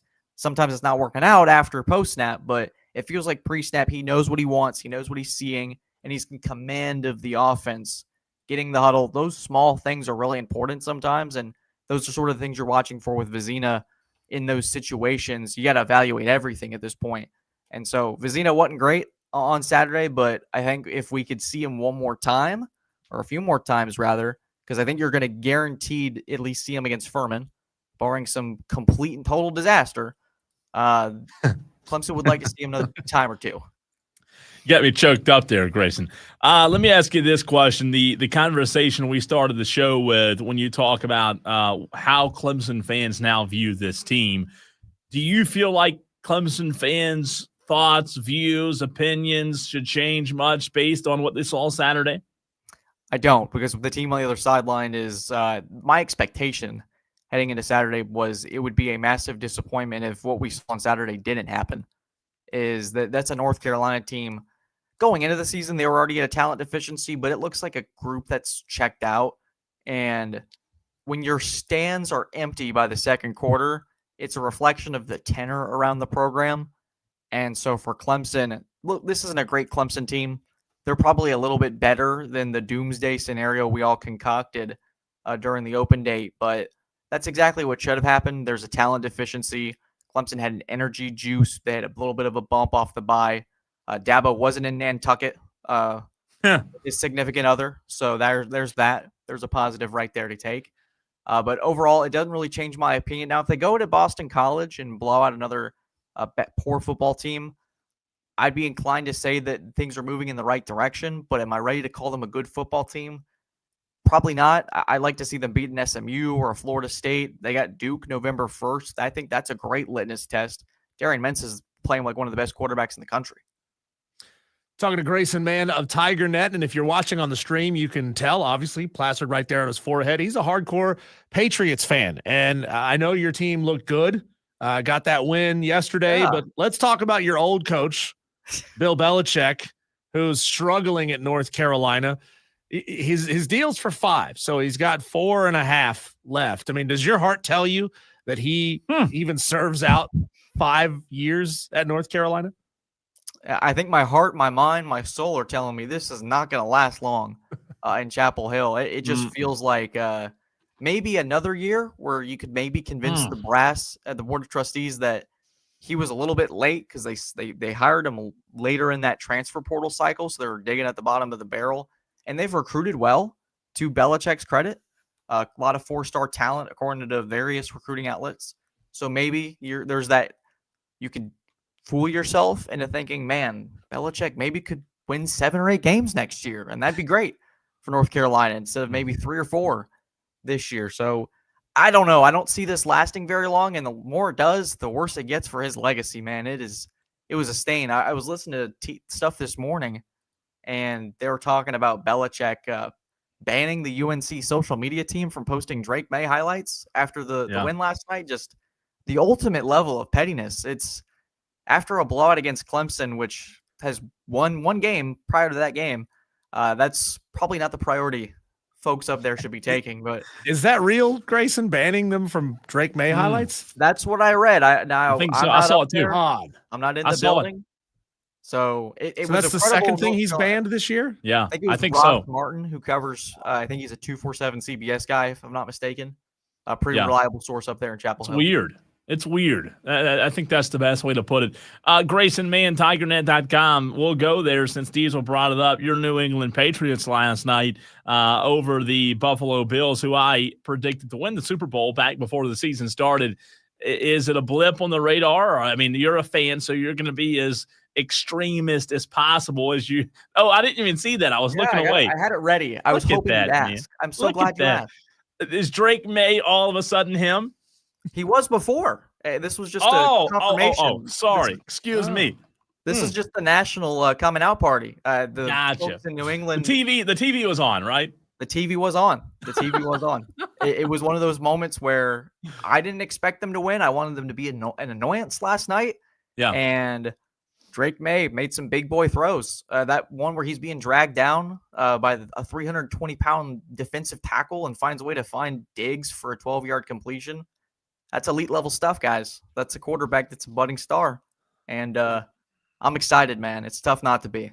Now that they got Belichick, to Diesel's point, out of there, they're starting to win game. I mean, is it wrong to say that? That's true. Doesn't look too far-fetched right now, does it? It's there's always going to be that debate, right? Did you see, by the way, Diesel, the going back to the getting rid of the old coach? You see what Theo Vaughn said on game day with Nick Saban sitting right? Did you see that, Grayson? We were heading to. I think we were either in the press box at that point. So I've not listened to much College Game Day this year, admittedly. So it was Vandy, Alabama pick, right? And it was time for Theo Vaughn, the comedian, to pick Vanderbilt versus Alabama. Mind you, Diesel and Grayson, Nick Saban sitting to his right. Yeah. The Theo Vaughn's right. And Theo Vaughn says he's going with Bama because now Kalen DeBoer has his players and not the old coach's players. Woo, maybe the bold. Funniest. And it turned out to be right. Wow. Turned out to be right on that. I mean, is it a fair statement? Probably not the one you make in front of Nick Saban. Sitting right beside the GOAT, right? But it was pretty comical. I mean, look, we talk about buy-in all the time, right? I mean, those previous players bought into Nick Saban, and I'm sure some of them were like texting Nick Saban saying, "Hey, coach, what would you do in this situation?" That tells me they're not bought into Kalen DeBoer. Speaking of that buy-in there, Grayson, you said earlier Tom Allen treating a third down that was inconsequential, didn't matter. Like, this is the game winner. What do you need to see, or what have you seen so far that tells you that level of buy-in and lock-in is going to transfer up to Chestnut Hill? I think it's a 1-3 team, and that team could have easily checked out. The season's over. You've had some time to sort of accept it. If you went through the 5 stages of grief, they were in the acceptance stage of this is no longer a national championship kind of season. They're not playing in the college football playoff unless the entire world falls apart. I'm not even going to try to throw that scenario out there or wish cast that. It's going to be a team that probably goes, not even going to on the record side of it, but it was a group that necessarily they rose to the occasion. Instead of a disastrous 1-4 start against the worst team in the Power 4, Clemson went out and owned it. Trick plays from the jump, tackling was much better. There was an energy and enthusiasm. I think I put out on Twitter that Clemson was up 35-3, but you wouldn't know it based on how people were operating on the sideline. They're treating it like it was a Super Bowl, and everything was on the line. So I was impressed with that. And regardless of if you're playing North Carolina, you're playing the JV squad down the road, the energy was certainly there. And I think that's going to be able to translate with this team on a weekly basis and maybe provide some juice that they desperately missed in September. Well, Grayson, with all due respect to South Carolina, let's keep it here in the ACC with Duke being a surprise, really good team, with Florida State and Louisville still on the schedule. In your mind, right now, top of your head, what's Clemson's record against those 3 opponents? Well, you're going to get a few of those at home, which is, I guess, depending on who you ask, potentially a help, but Clemson's sort of struggled at home recently. So there's that. Right now, my gut tells me maybe 1-2 or 2-1. I don't see a 3-0 finish there. Duke and Darian Mensah are going to do great things. That offense is synced up, dialed in. Obviously, their defense has left a little bit on the plate, little meat on the bone. But overall, I think in the quarterback battle, you're going to take Mensah over Klubnik. Florida State obviously has gotten their teeth kicked in a couple times in the last several weeks. Virginia, I think we discovered is a much better football team. So you got to give them credit there than we expected. And obviously, Miami is one of the national championship contenders, but I still think Florida State's a better football team than Clemson. SMU is very much underwhelmed, and I think that's probably the spot Clemson wins in that situation. But overall, I think I just need to see more before I'm confident to pick a Clemson team over Duke or Florida State at this point. Grayson, my last question. I asked you this last week, and I might do it every week now. Who is the best team in the ACC? It's Miami.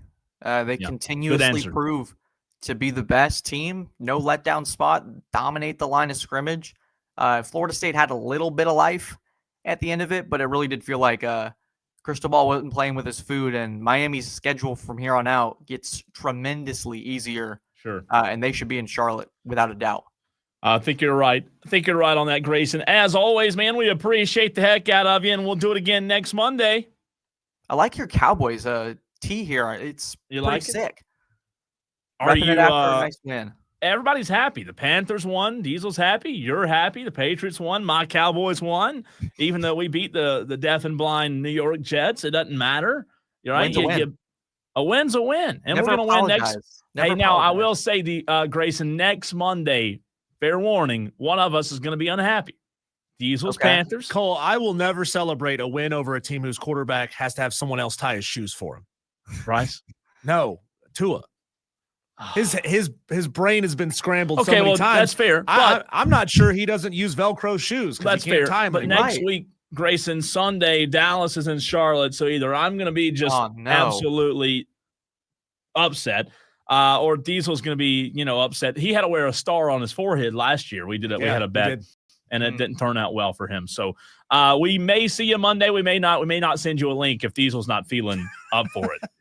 The Diesel's got Bryce Young, though, so the possibilities are endless. Oh, God. Both ways, right? That's true. Could see that statement 8 sacks, so many different 3 things. interceptions, 2 fumbles. God. Who knows? You got Rico Dowdle, so why is there? Oh, here we go. Rico talk. Rico trash talk. The backups Also, are coming. Can Eric Here we Collins call more NFL games? That was awesome. Wasn't that? I played some audio from that earlier in the show, man. He was a little bit excited, right? A little bit of excitement. Oh, yeah. Grayson, you making the trip to Boston? Absolutely. I'm actually doing two trips to Boston this month. I'm going later during the second open date to see the Patriots play the Browns in Gillette Stadium. So I'm excited about that. Man, when you work for TigerNet, you have bukus of money. That's Grayson, man, TigerNet.com. Appreciate you, man. You're crazy, man. See you, man. See you next week. Grayson, man, always a pleasure. You heard him right here on the Fan Upstate. I have to ask the question, Diesel, coming up in the next segment. It's the question a lot of football fans didn't expect to be hearing, but we've got to talk about it. We've got to discuss it. What the heck are we talking about? We'll tell you next.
Well, I think it's time we ask the question, and this is going to sound crazy. I mean, if I would have uttered these words, Diesel, before the season, you would have told me I was, and everybody else would have told me I was an idiot.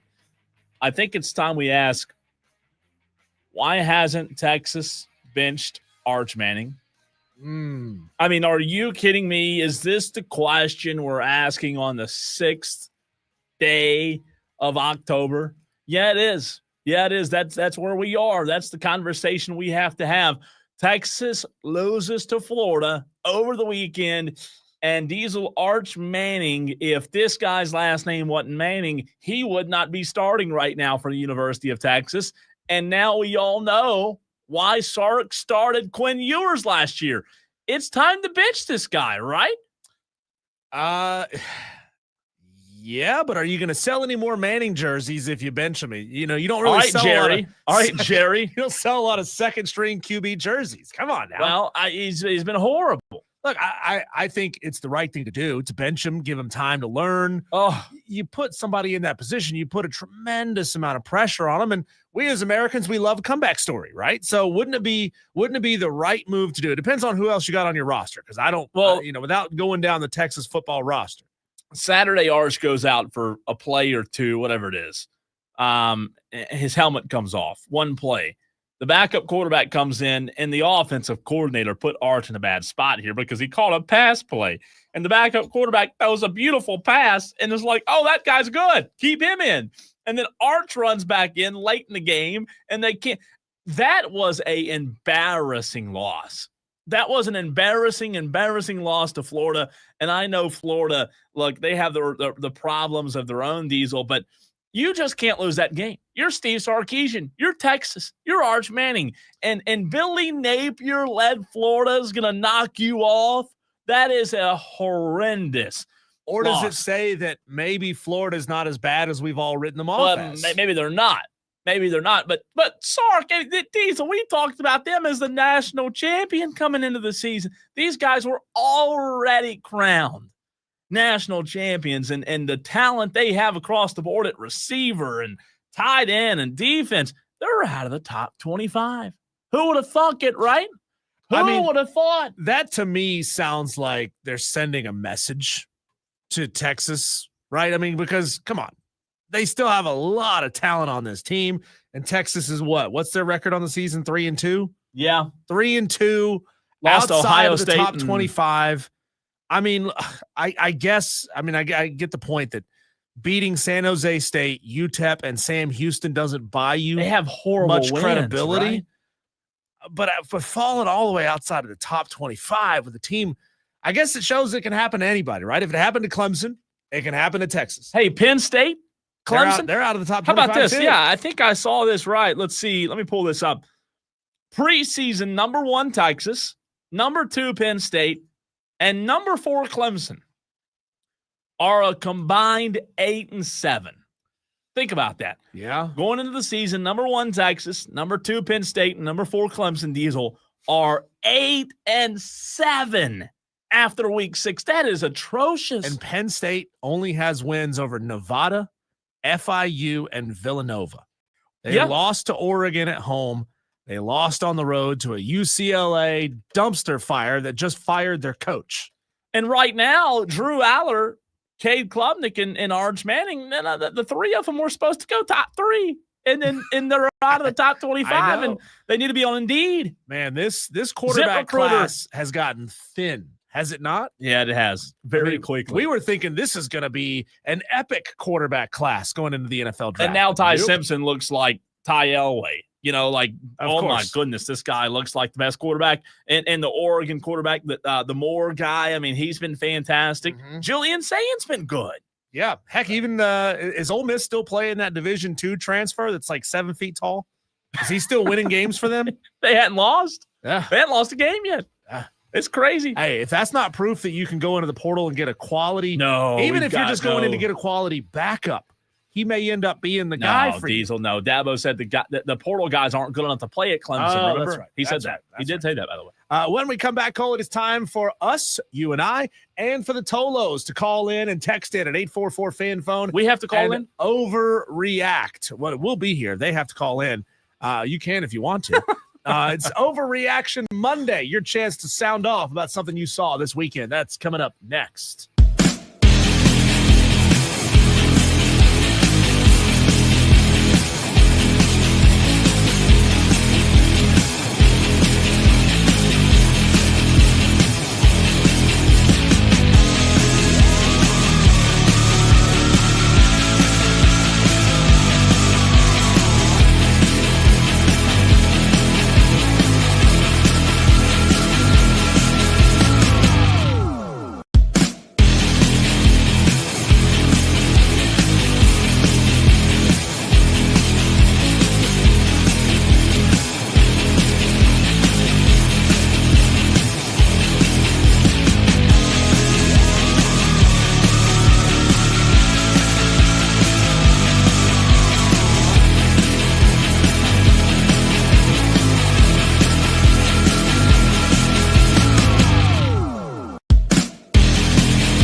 This is a segment for all of you who speak in all caps on Monday morning. I'm talking those who are yelling at your TVs on Saturday and Sunday and have been itching for the opportunity to say what you need to say to get it off of your chest. 844-326-3663. Tyler. This segment is your Overreaction Monday. Call them in, get loud, get mad, say what you need to say. Think of it as a therapy session, Cole. You can just get it off your chest. 844-FAN-PHONE. I like it. I have a lot of overreactions today, including the one we just talked about when it comes to benching Arch Manning. It's time to bench him. And Tolos, if you disagree with me, let me know. I think it's time, man. Find the backup. Well, you got a texter here. Coop in Greer says, bench him for what? Offensive line won't block or back up either. I'm not sure what he's talking about there. Won't block for backup either. So why would you bench Arch Manning if the backup's not going to do any better? Because Arch sucks. That's why. The backup can't be any worse. But don't you get better by playing more often? No. If a guy sucks, get him out. Get Bryce out. Get Arch out. Get them all out. We need new ones. Revolving door at quarterback. Let's see what works. This is terrible. I'm sorry, Coop. I love you. I appreciate you listening to the show, but I just have seen enough from this Arch Manning kid. No more Arch. I don't know if I trust Arch Manning right now. UTSA. I mean, yeah, or Villanova. I mean, imagine if you trusted Arch Manning right now, if you called tonight to watch Monday Night Football and you ordered a large mushroom and onion pizza, that's how I order mine. Would you trust Arch Manning to get your pizza order right? Wait, you don't put any meat on your pizza? Not normally, no. What? No. To me, it's not a pizza if it doesn't have at least pepperoni on it. I don't mind it. I'm a mushroom and onion. That's my mushroom and I love onion. it. That is my what. Are you a vegetarian? No, believe it or That's not. awful, man. I love that mushroom and onion. That is a C-tier pizza order right there. It's so good. Tolo's grade, Cole Bryson's pizza order, a large What's your mushroom name? and onion pizza. 844-326-3663. You can call or text in. Let's go to the phone lines. And first up, everybody's favorite. We bring in Dewey, who's got something to say on Overreaction Monday. Yes. First of all, I give you an F call for your pizza. Oh, thanks, Dewey. That's go. really kind. What would your pizza order be, Dewey? F means friggin' disgusting. Anchovies and mushrooms and mayonnaise. Oh, you're psycho. You're psycho. Oh. But anyways, we'll keep it short today, I think. But Clemson, normal. Clemson, they scored 38 points. Dabo thinks he's hot stuff, and they all won something. But the reality is they should have floorboarded North Carolina. Well, you just play one half of it's football, just a one half game. You score 38 points. Where's the other 38 points? That should have been a 70-0 game. They should have what? You just let North Carolina stick around. Yeah, North Carolina sucks, and they didn't score, but you had a chance to get rid of Bill Belichick, and you let him stick around. And as far as Bill Belichick's concerned, he's a joke, and he needs to go with his hoodie that he hasn't washed in about 2 months. So you're telling me if Clemson had beaten UNC 72-0 or 3 or whatever it was, North Carolina, you believe North Carolina would have fired Bill Belichick on the spot, which would actually be a kindness, honestly, to the UNC fans. Well, no, but it would have been another embarrassment. But it's embarrassing to lose to Dabo anyways, the way Dabo's been lately. So I hope he is embarrassed. As far as Clemson's concerned, they're not back. Louisville's going to take them down. South Carolina's going to take them down. And the best they're going to do is probably 7 games. They're going to win 7 games this year. As far as Vanderbilt, they let me down. They suck. And Arch Manning, he's a joke. All this hype because he's a Manning. Steve Spurrier we're right about him. He's a joke. He needs to be benched. Texas looked like crap. And how in the world do you let Florida do what Florida did to you? You're supposed to be the top of whatever team in the country. Texas, you're nothing. And Miami's number 2. That's hogwash. And Matt Kraft, I hope you're listening because you ran away from this discussion earlier because you run away from things. Hey. Because I called Miami out for letting Florida State come back on you. 19 unanswered points in the fourth quarter. That's a travesty, and that should not have happened. And Miami is not a number 2. Not a number 2 team in the country. And that's all Dewey. I got. Hey, Dewey, what's your real name? My name's Dewey Jacobs. Oh, Thanks, Dewey. Good God. What happened to keeping it short, Dewey? Yeah, I thought I'd catch him. Tolo Steve says, sorry, Cole. I love pepperoni and mushroom on my pizza. I'm on Diesel's side. You got to have some type of meat on your pizza. He also says, how many more times is Dewey going to stumble with his words? I don't mind the pepperoni, but it's not like a game breaker for me. It's a necessary. It's like in the pyramid. It's the bottom part of the pyramid. It's got to be there. It's the base. I like it, and I'll tell you one even more strange. I would rather take the pepperonis off and eat them. What? Yeah. What? I like pepperonis off the pizza. Jeff R says, let's overreact to that serial killer pizza order of Cole's. A large mushroom and onion. So good, man. God. It's so good. And like extra mushrooms. You're begging for bubble guts with that pizza order. Good. God, I love mushrooms. Do you get your pizza from I won't name names because we won't give away any free advertising, but do you order it from one of the chains, or do you order it from like a smaller local pizza store? I like local. But Same order no matter where you get it from? Yeah, pretty much. I like Donato's. That's the one thing I did like about Ohio. I love Donato's. You know, I think maybe the only Donato's in South Carolina. Donato's is from up north in Ohio. Never heard of it. Oh, it's the best. I think the only one's in Bowling Springs. I think that's it. Texter here says, what's her name? Cole is a man-child. Another texter says pizza grade equals F. That comes from the Gingerbread Man in Malden. That's a great name. Gingerbread Man, where are you in the Upset Picks Challenge? You get to join the all-name team with that one. Be back here on Wednesday at 4:00. And by the way, no shocker here, but Rick and Greer, we lost you. We know you call, and he does this. He calls and stays on for like 30 seconds. He's like Madcraft. If he can't get right on the phone, he's gone. Sorry, we had a line today. Yeah. Let's go to DB. Dan B next up in line. What's up, Dan? Hey, guys. So I guess we'll add to the list. So Cole hates dogs, hates Ohio State fans, and hates meat. I did not say I hate Ohio State fans. I just said they weren't as nice and hospitable as these, Southerners here in the South. That's what I said. Hey, it's overreaction, man. That's true. That's true. Yeah, my main overreaction. So I was at the Roval yesterday. Me and just went, and overall the race is, it's a road course race dominated by SVG. Okay, it's what I expected.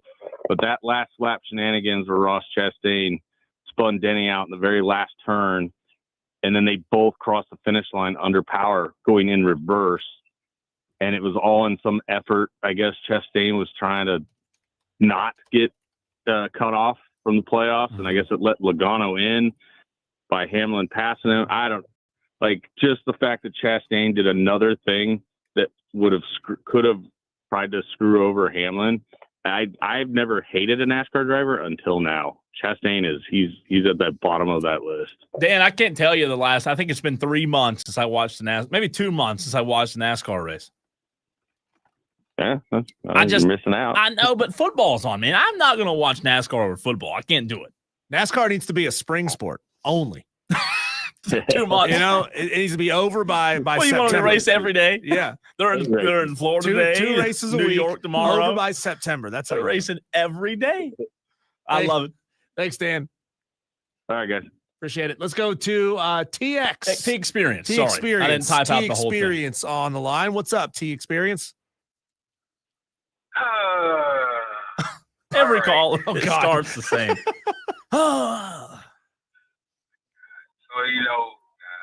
why does he keep coming? He's acting like Dan B. We're talking about Billy Napier. Uh-huh. Oh, my God. He comes in and he goes. He comes and he goes. He can't make up his mind. Stop trying to win games. We don't want you.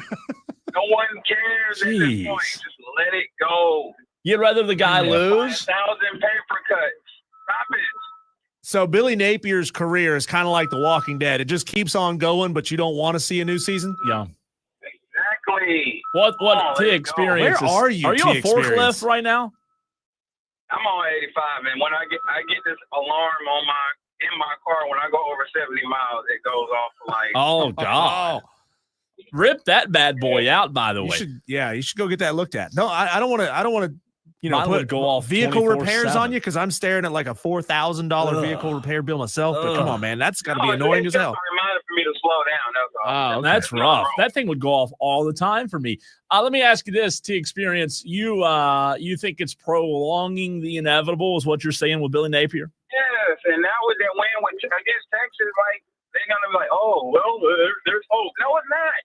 You're gonna let him stay through the rest of the regular season? No, we do not want you. Go back down to Louisiana somewhere. This is not for you. This is where the big boys play. Appreciate you, T experience. Good call. What's your name? It's our Overreaction Monday segment, 844-326-3663. You got something to say about what you saw over the weekend? Call it in and sound off, Cole. I'm going to say this one. Fire whoever at App State. I was at the App State, Oregon State game over the weekend.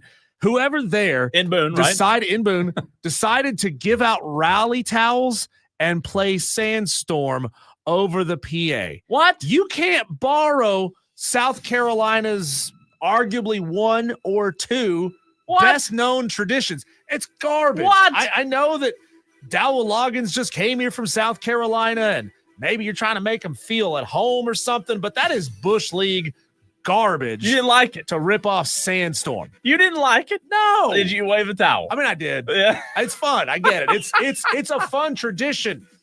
So what you're saying is to rip off everybody else's traditions. Dowell Loggins brought Sandstorm with him to Boone from Columbia. I guess. I didn't have that. I just wish he brought the lifts in his shoes because he is a tiny man. He? Yeah, he's a little guy. I didn't know that. I'll show you the video. I was right above the tunnel where they came out of the tunnel from the locker room. And he is standing next to some guys shaped like Buicks, and Dowell is a little guy. Man, I didn't realize that. Yeah. Let's go to the phones before he hangs up. Madcraft, kind of the same way as Rick and Greer. If you don't go to the phone lines, he'll hang up within 14 seconds. Madcraft, what is your overreaction on this Overreaction Monday? Woo! I feel good. We beat FSU now. I feel good. No, I'm just playing. Hey, listen, I don't know what Dooley was talking about. My team is winning, so Dooley needs to stay in his lane. His college team is winning. His pro team got absolutely plastered by the Commanders. Yeah, what happened to that, by the way? I told y'all, man, MetLife Stadium, turf should be illegal. Oh, they're responsible for downing. You blaming it on turf now? Last week. Hey, dude, everybody blames MetLife. Everybody knows MetLife's got terrible field conditions. Madcraft, what are you talking about? Last week, we played the Giants. I'm talking about the Chargers lost yesterday to the Commanders. I understand that. And last week, we played the Giants. And we played at MetLife. And half of our O-line got absolutely... Oh, my God. I'm saying our O-line's gone. You act like they're playing on old school AstroTurf. Dude, everybody, it's notorious. I know y'all are playing with me right now. No, we're not. We're not playing with you. The Cowboys, I mean, we everybody says it. I polled the 6 people I'm friends with, and they all agree. Come on, man. No, I'm talking about NFL players, bro. NFL players claim that MetLife is the worst. Oh, okay. It's responsible for the most injuries. Oh, so now the Chargers' 2 losses. It carried over. We're not even talking. I didn't call you to talk about the Chargers. Dewey wants to know. He wants you to explain 19 unanswered points. I want to explain to Dewey win column. I mean, he says you ran away from that conversation earlier. I didn't run away from the conversation. Dewey doesn't know what he's talking about. Listen, we're playing very conservative. We've got to get Dewey and Madcraft the same room. No, that would be a disaster. Wait, listen. Here's what I really come up to talk about.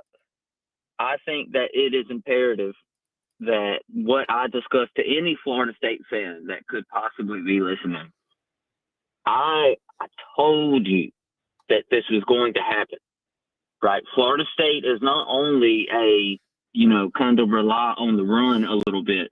they'll rely on the run about 80%. And everybody said, well, no. Castellanos, he can pass the ball. He can do it. But right now, our offense is solidified by how, creativity in our run game, how good we can run. And I said, you're not going to be able to do that. And sure enough, they weren't. Just a stat for you. Right now, Florida State, they kept telling us that they were number one in all these rushing categories in the nation. Offense number one. Crazy. And I said, first off, you ain't played nobody. And second off, the most important thing is they're averaging just shy of 300 yards rushing per game. They got held to 130 yards against us. So as soon as they had to pass the ball, guess what happened? He threw 2 picks. So we won the turnover margin. So you can't run like you want to, and you lost the turnover battle. You're not going to win that game. And really, I know the score was close. I know that they came back a little bit in the fourth like that, but that game was never in question. That game was dominated the whole way through by Miami. And I don't think that's a doubt. And also, I'll finish with this. I don't think there's any way that we'll jump Ohio State, but I'm okay with being number 2. That's fine. However, I do question the committee in putting us at number 2, in the fact that point to me another team in the country right now with the better resume. Like I told y'all last week, well, had Florida State not lost a better resume than Miami's. Yeah, as it currently sits. Well, we're going to find out if Miami can hold up to the hype. There's a lot of players that react and change the way they play once they get there inside of that top 5. We saw it last year when Miami rose so high. They found a way to lose games or look bad when they shouldn't have. So now the pressure's on you to continue to perform at that high level. I completely agree, and that's why I'm staying humble. Look, hey, let me say this Florida State's a good team. real quick, Madcraft. The only way I will say, if somehow, some way, next Saturday, if Ole Miss beats Georgia in Athens, I think their resume will be pretty impressive, having beaten Georgia and LSU, being at that point they would be 7-0. So I'd put theirs up there. But right now, I think I'm with you. I think I'm with you there. Miami's is impressive. Yeah, and it's interesting to see what Notre Dame does in its future, because that win is still kind of, was it good or was it not? You know? Well, so long as you got the committee propping up Notre Dame, that win will prop up Miami too. That's right. That's true. Yeah. Appreciate the call, Madcraft. A lot of text here. Cole, you got one more? Yeah, I do. I've got one more. So, I've got 2 more. Actually, I've got 3. Have I given mine? Have I get? You haven't given any of these yet. Okay, so I did say bench Arch in the last segment. Okay. So let's also go full Dewey here. And while we're at it, overreacting, let's just fire and kin everybody, right? Bench Arch, Sarkisian. Why are we not holding Steve Sarkisian to the same standard that we are other coaches? This guy continues to fall short in big games. And I know last year there was a different story with Quinn Ewers. I think I'm not saying fire Steve Sarkisian. I'm not that idiotic. But I'm just saying, that was a bad loss. That was a really bad loss. And I know DJ Lagway in Florida. I'm just saying Steve Sarkisian, for as much as talent, we're going to bring the heat on Dabo and all these other coaches. When you just turn the heat up on Steve Sarkisian, make that guy feel a little uncomfortable. I also do think Diesel, my second overreaction, go ahead and rip the Band-Aid off and get rid of Bill now. I don't think Bill Belichick is going to provide anything in this program to uplift it. I think it's going to continue to fall. I think the program is going to only get worse. Well, when you hear Grayson Mann talk about how UNC personnel there are joking and laughing about how poorly run the program is, it's bad. When you hear about Bill banning Patriot scouts, when you hear about Bill banning Patriots highlights from Drake May, a guy that played there.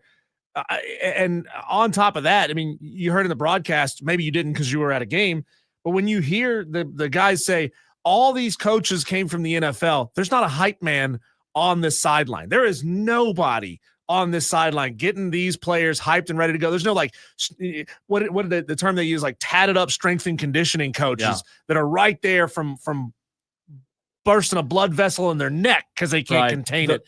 You don't have that guy on the sideline. And like, I don't know if Bill can recover this. I don't think he can. The reality of it is Bill Belichick thought he could replicate the pro, and he said it. He said it out on record multiple times. He thought he could replicate what he does at the pro level to the college level, and it just simply doesn't work. And I know it's early. You may say, Cole, give it time. No, there's no giving this time. It's only going to get worse. And I know you're not normally a football school anyways, but this is just embarrassing. This makes Mac Brown look like a savior. This is bad. At North Carolina, your floor should be 6 wins. I know. That's your floor. Your ceiling is like 9. Maybe every now and again you get 10, but you got all the resources in the world that you need. Oh. You just got no history of doing it consistently. And then my last overreaction, Diesel, I'm going to save this one for last. If I've said it once, I've said it 1,000,000 times. And guess what? He proved it on Saturday night. James Franklin's got to go. James Franklin built this program up. He brought them to relevancy. But James Franklin losing to UCLA is the worst loss of his entire career. Oof. I think we all like the guy. It's ugly. It's bad. It's bad. Loss. You've got to if you're Penn State and you don't fire James Franklin, you are basically telling your fans you're okay being just right there. And what I mean is you're okay being right there but not here. And I know for those not watching the show, you can't see where my hands are, but you're okay being on the cusp of greatness. You don't want to go out and get over that next time. Diesel, this guy's not it. Well, he's not it. He's going to go. Now, by fire him, do you mean end of the season? Fire him? End of the season.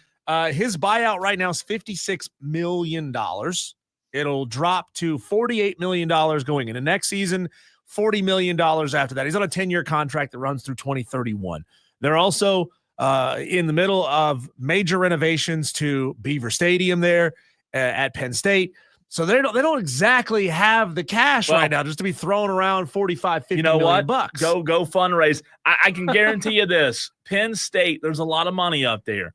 And I think, and I'm not kidding when I say this, I think you could find 25 people that would hand you $2 million to get rid of that guy. We're talking about 25 people. Yeah. You're telling me there's not 25 boosters? I will say this, Cole. It Get is a rid of them. Major risk to move on from a guy that has 34 wins in the last 3 seasons. I fully understand who those losses are to, and I fully understand how frustrated Penn State fans are. But if you're going to move on from 34 wins to chase a few elusive big-time wins and stave off the random bad loss to UCLA, is it really worth giving up 34 wins in 3 seasons to hope that Alex Golish or John Summerall or Dave Aranda, these guys that are the next cusp of teams that are moving up, to give them their Power 4 shot? I don't like those guys you just named. I'll tell you what you do. You fire James Franklin, and here's what you do. If I'm the AD, I'm going to do something that might sound crazy. I'm firing James Franklin, and by God, this is going to sound just absolutely insane. But you know what? I'm going to do something that's either going to work or I'm going to do something that's going to fail. And I'm going to go out and I'm going to tell John Gruden to tell me no. You know what, John Gruden? Oh, God. Here we go. Go get John Gruden stuff again. Go get John Gruden. God. Go bring John Gruden can't be any worse than James Franklin. Yeah, but why does everybody have so much faith that John Gruden would be great in college? I'm just saying he can't be any worse. Like this guy, James Franklin, 30, whatever. It could be wins. a lot worse. Could it though? Bill Belichick, he's been out of coaching for how long? I just am so over. Okay, how about this? All right, if you don't want John Gruden, you mentioned who'd you mention? Let's see. Did you mention Dillingham? I mentioned Golish from USF. Summerall, he's at Tulane. Lance Leopold, name out Aranda. there. No, I didn't throw out any of the Power 5 guys that are currently employed as Power 5. What about coaches. Joe Brady? You take a swing on a guy like Joe Brady, who Kurt Signetti. I don't know that I love Kurt Signetti. Kenny Dillingham. But I don't know. I mean, I think you have to throw the bank at a sitting head coach who's been tremendously successful where they already are. Does that mean you throw the bank at Urban Meyer? Yeah, I think so. Look, make him say no. Here's my thing. You look at a guy like Joe Brady, who built LSU's 2019 offense to an all-time great offense. And I know we got to – Joe Brady took Joe Burrow at LSU, and that was an amazing offense in 2019. Now he's coaching NFL quarterbacks. Yeah, but just because you're a great OC and a position coach doesn't mean you're going to be a great head coach. But if you're telling me I can get a guy in Joe Brady who had a great prolific offense that's really good with quarterbacks, that's in the NFL developing quarterbacks, and I need somebody that can develop Drew Aller and get us over the hump, I'm just saying it would be a wild hire, but something's got to give. This guy, James Franklin, if you want to be mediocre, raise your James Franklin banners, but something's got to give here. This is not the right guy. Texter says, Cole, have you lost your mind? Maybe so.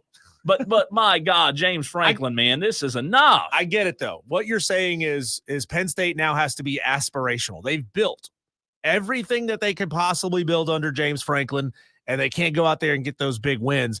But if he was like sub 500, but like a couple of games sub 500, then you can maybe justify, okay, he's there, he's in these games, he's just not hitting. For a guy that's record against top 25 and top 10 opponents is as bad as James Franklin's is. Imagine if James Franklin was coaching in a conference like the SEC that has more ranked opponents than the Big Ten has. Just imagine the Big Ten was loaded top to bottom. His record might be awful. He might be James Pittman, right? Instead of James Franklin. You brought up Urban Meyer. Yeah. If you're Penn State, how about this? Pick up the phone, call Urban Meyer and say, Urban, we've got a $50 million buyout to get this guy out of town. If we paid this buyout, you're Urban Meyer, would you consider it? Would you have any in? Would you come to an interview? Because guess what, Diesel? The fact of the matter is, if you could get Urban Meyer in Happy Valley, are you kidding me? And would you agree to not kick any of your players? I'd let him kick whoever he wanted to get Urban Meyer back in college. The new Woody Hayes. Yeah, man. Bring him. Let him kick, scream, cuss, fight. This James Franklin thing, this has got to be over. I mean, goodness gracious, I'm so sick of it. We go back into the top 25. Your reaction, Tolo, to what happened. Tolos, sorry, that is plural. Your reaction, Tolos, to what happened in the top 25, latest AP, as well as some other reactions to games that happened this past weekend. That's next.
Dewey's upset, Diesel, on the stream. Oh, who's surprised? Yeah. He told Madcraft he sucks, and then he says the weatherman lied again. No hurricane, and today it wasn't supposed to rain. Cole should do the weather for the radio station now on. You did take a weather class. And he is very adamant to remind me of that because I said that one time, and he remembers that I took one class in college. I did notice it got dark here quick. Did it rain? Is it raining? Did they cover how to turn and look at the green screen or just how to use the clicker? No, we didn't even get to that point. Didn't even get to the really point. We were learning about clouds and stuff, man. What does a meteorologist actually do? You know, you hear him say like the European model says something. Yeah. Well, that just means you go on a website and read what the European model says. I think they learn a bunch of stuff that they don't actually use, you know, kind of like every degree out there. But I don't know. Like I kind of laughed this morning. I saw one of our, Dewey can probably tell you who, put on there about the snow models that we're going to get this winter and how much snow we're going to get. So Dewey is one that does not like weathermen. I'll tell you that. I've learned that about Dewey. Do you know, Cole, what a percentage chance of rain? When the forecaster says there's a 50% chance of rain, what does that actually mean? I think it means that the area you're in, so if you have it selected for Greenville, yep, that area, because I know that the way I always thought, like originally I thought it meant there's a 50% chance it's going to rain. And that's because that's exactly what the forecaster says. 50% chance of rain. But that's not actually what it means. That's not what it means at all. So what it means is there's a 50. I've seen this before. I've got the definition here. I know, but I've seen this before, and I thought I knew it. You know, one of those things you say you think you thought you knew. It's something about your area specifically. Tell me, all right, help me out. It says the percentage chance of rain or probability of precipitation, otherwise known as PUP, is the likelihood of measurable precipitation, 0.01 inches or more, occurring at a given point within the forecast area during a specific period of time. So what does that mean? So I guess that means, let's just say you're looking at the hourly forecast, right? And it says in the 5 o'clock hour, there's an 80% chance of rain. Mm-hmm. That means that there's an 80% chance there's going to be at least 0.01 inches of rain somewhere in the forecasted area that you have set. So if it's Greenville's big, right? Uh-huh. Malden's tiny.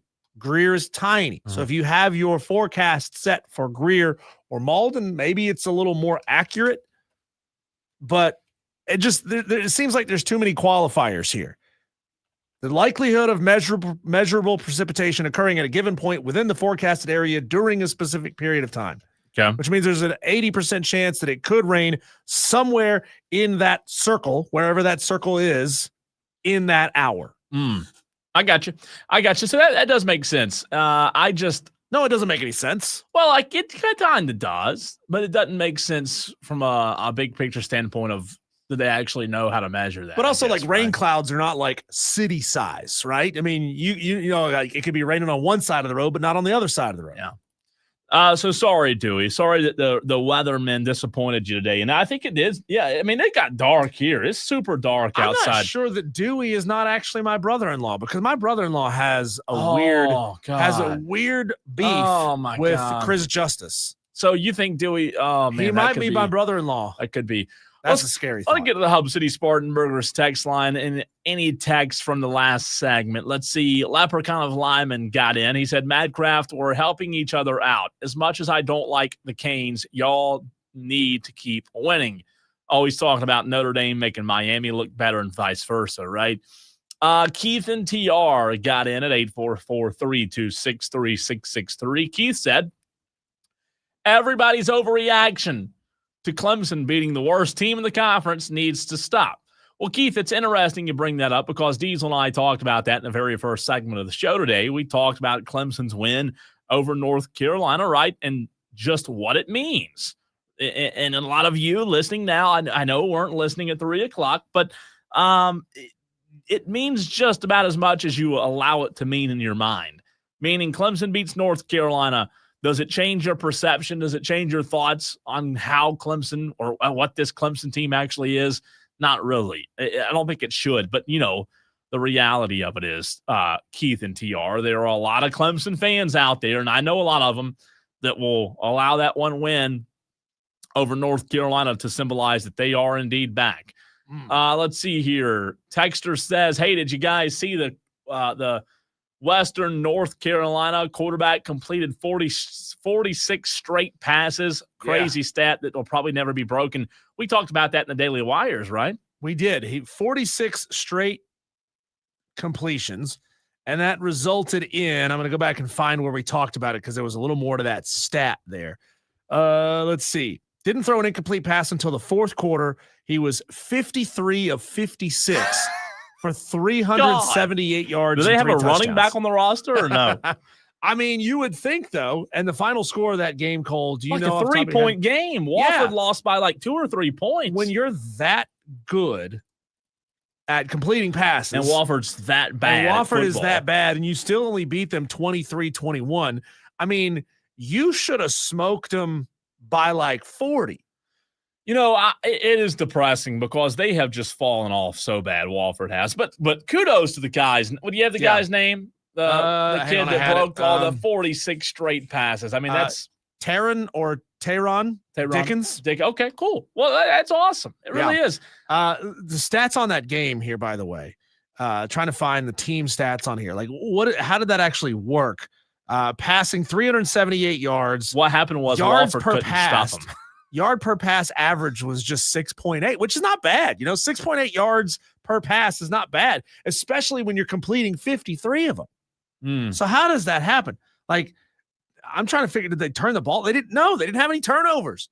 So if you were really great at moving the ball, but you got into the red zone and you were fumbling in the red zone over and over again in that game, that would maybe make that kind of make sense. But that's one of the weirdest stats. It's crazy, man. But shout out to that kid. He balled out. Corn Chip says, it's a true statement, but since it's the overreaction segment, I had to go all caps. My real take is the Savannah Bananas are better than the MLB. You'll have to come to me with a game next year now that I'm a member of their fan. I don't know about that. I have zero interest in going to a No, Rams I'm with you there, too. Let me rephrase that. I'd go to one. But after that, what's the point? Yeah. Like, they're going to win. It's going to be goofy. They're going to tell some silly jokes on the mic or whatever else. But why would you go see the Harlem Globetrotters more than once? Right. Unless I said it last week, and I know you were out last week, but I didn't watch a lot of baseball this year because the Braves suck so bad. But the last week, the wild card of the MLB was fantastic. I mean, the Boston Red Sox versus the New York Yankees in the wild card, I watched every game, and we were talking about how intriguing the wild card was. So I don't get captivated by regular season baseball, but postseason baseball, I do enjoy it. I was really upset with Corn Chip because during Overreaction Monday, he texted in Diesel and said, all caps, Cole is the best broadcaster. I could care less about Burns, but I always enjoy listening to his call. Oh. And I said, that is a shot. It's taking shots at me. What do you mean? It was Overreaction Monday. It's like wearing a little switch swap. It's like wearing a Gamecocks jersey on Halloween, right? That's what he was doing there. I think he didn't text in and say it was opposite day. John Dog, I'm not going to read this text, John Dog. I'm not going to read this. Okay, I'll read it. John Dog says, Cole, did your pick hit this weekend? No, John Dog, he didn't hit this. No, it did not hit. Thanks for asking. But you know whose did? This guy right here. And who was yours? Mine was Virginia over Louisville. And I was watching just the score on my phone. Yeah. From wherever I was. And Louisville went up first in overtime. I was like, come on. How can I not get one of these? And then Virginia scored and won the game. Heck yeah. You hit, and that was your first one of the season. No, it's my second hit of the season, but I'd fallen all the way back to zero because I had lost more than 3 times in a row. You've got more score. You hit twice. I've only hit once. Mine was Kansas State over Baylor Diesel. Kansas State lost by 1. Very brutal. Disappointing. It really was. At least you were close. Some of my upset picks, I thought it was a quality pick, and then they got blown out.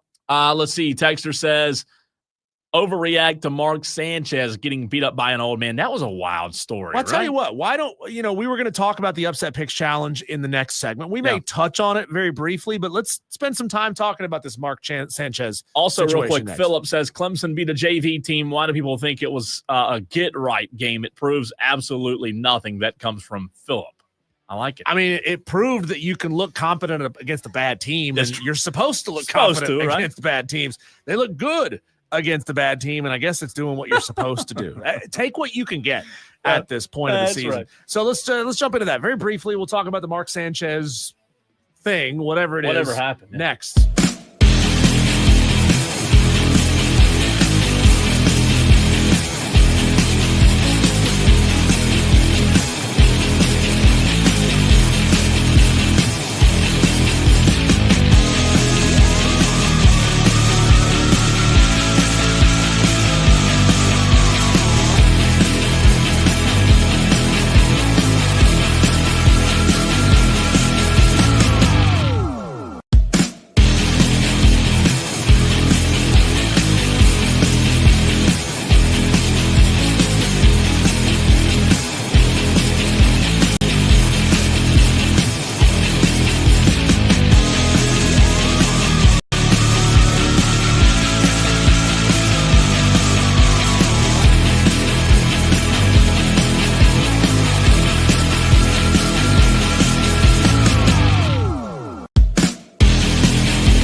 So I'm playing a little bit of catch up, Cole, on this story because I have been on vacation and I've been living under a rock for the last week, trying not to consume a whole lot of sports except for the games that I wanted to sit down and watch. So I'm trying to catch up what's going on with the Mark Sanchez now facing felony charges for an altercation that happened outside of a bar.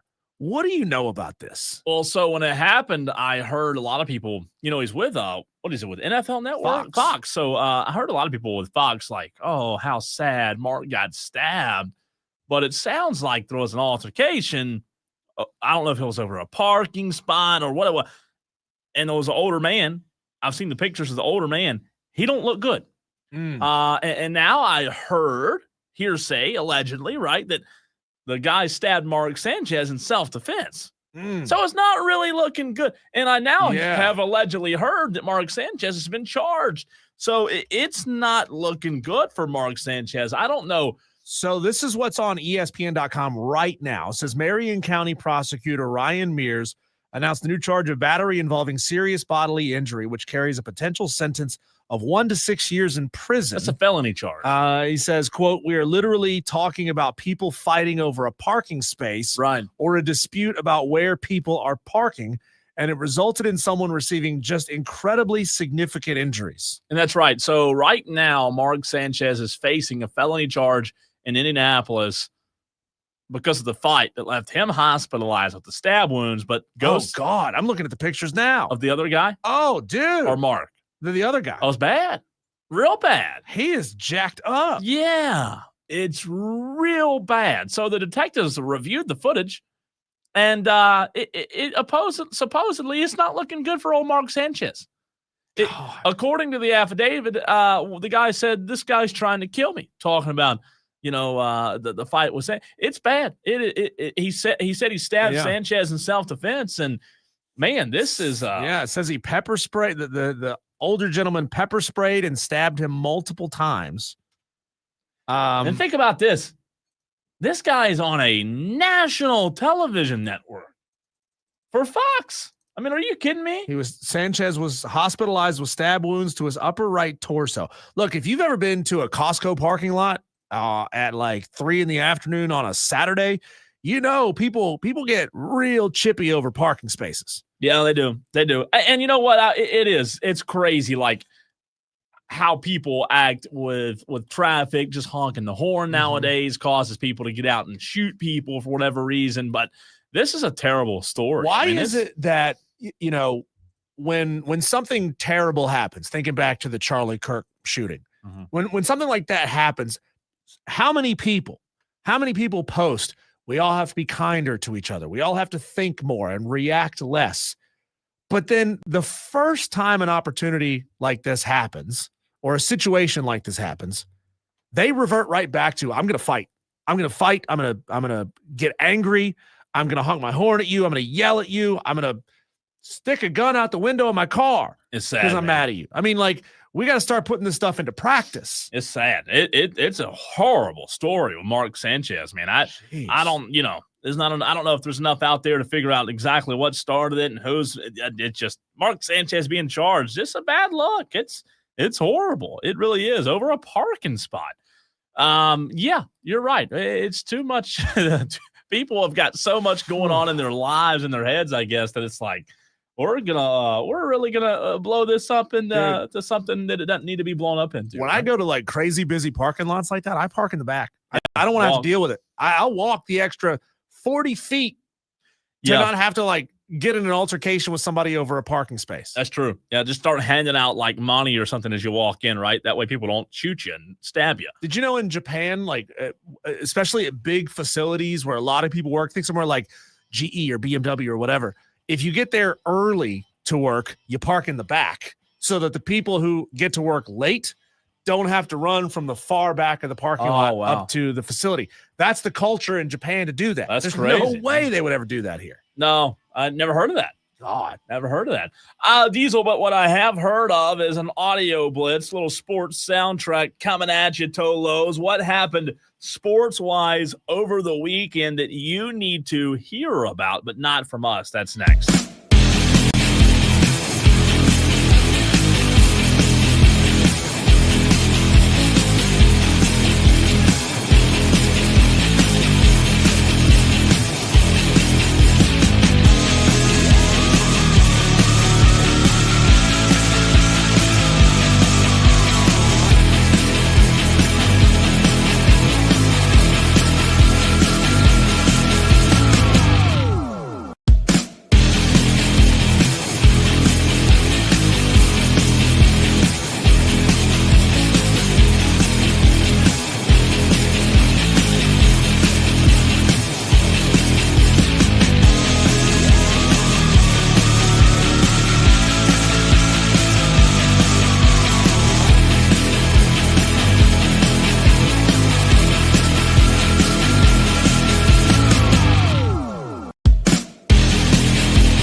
We've got some audio for you to throw at you in this segment of an audio blitz, a little sports soundtrack on this Overreaction Monday. Some really good stuff from over the weekend, what it sounded like, how we got to where we are.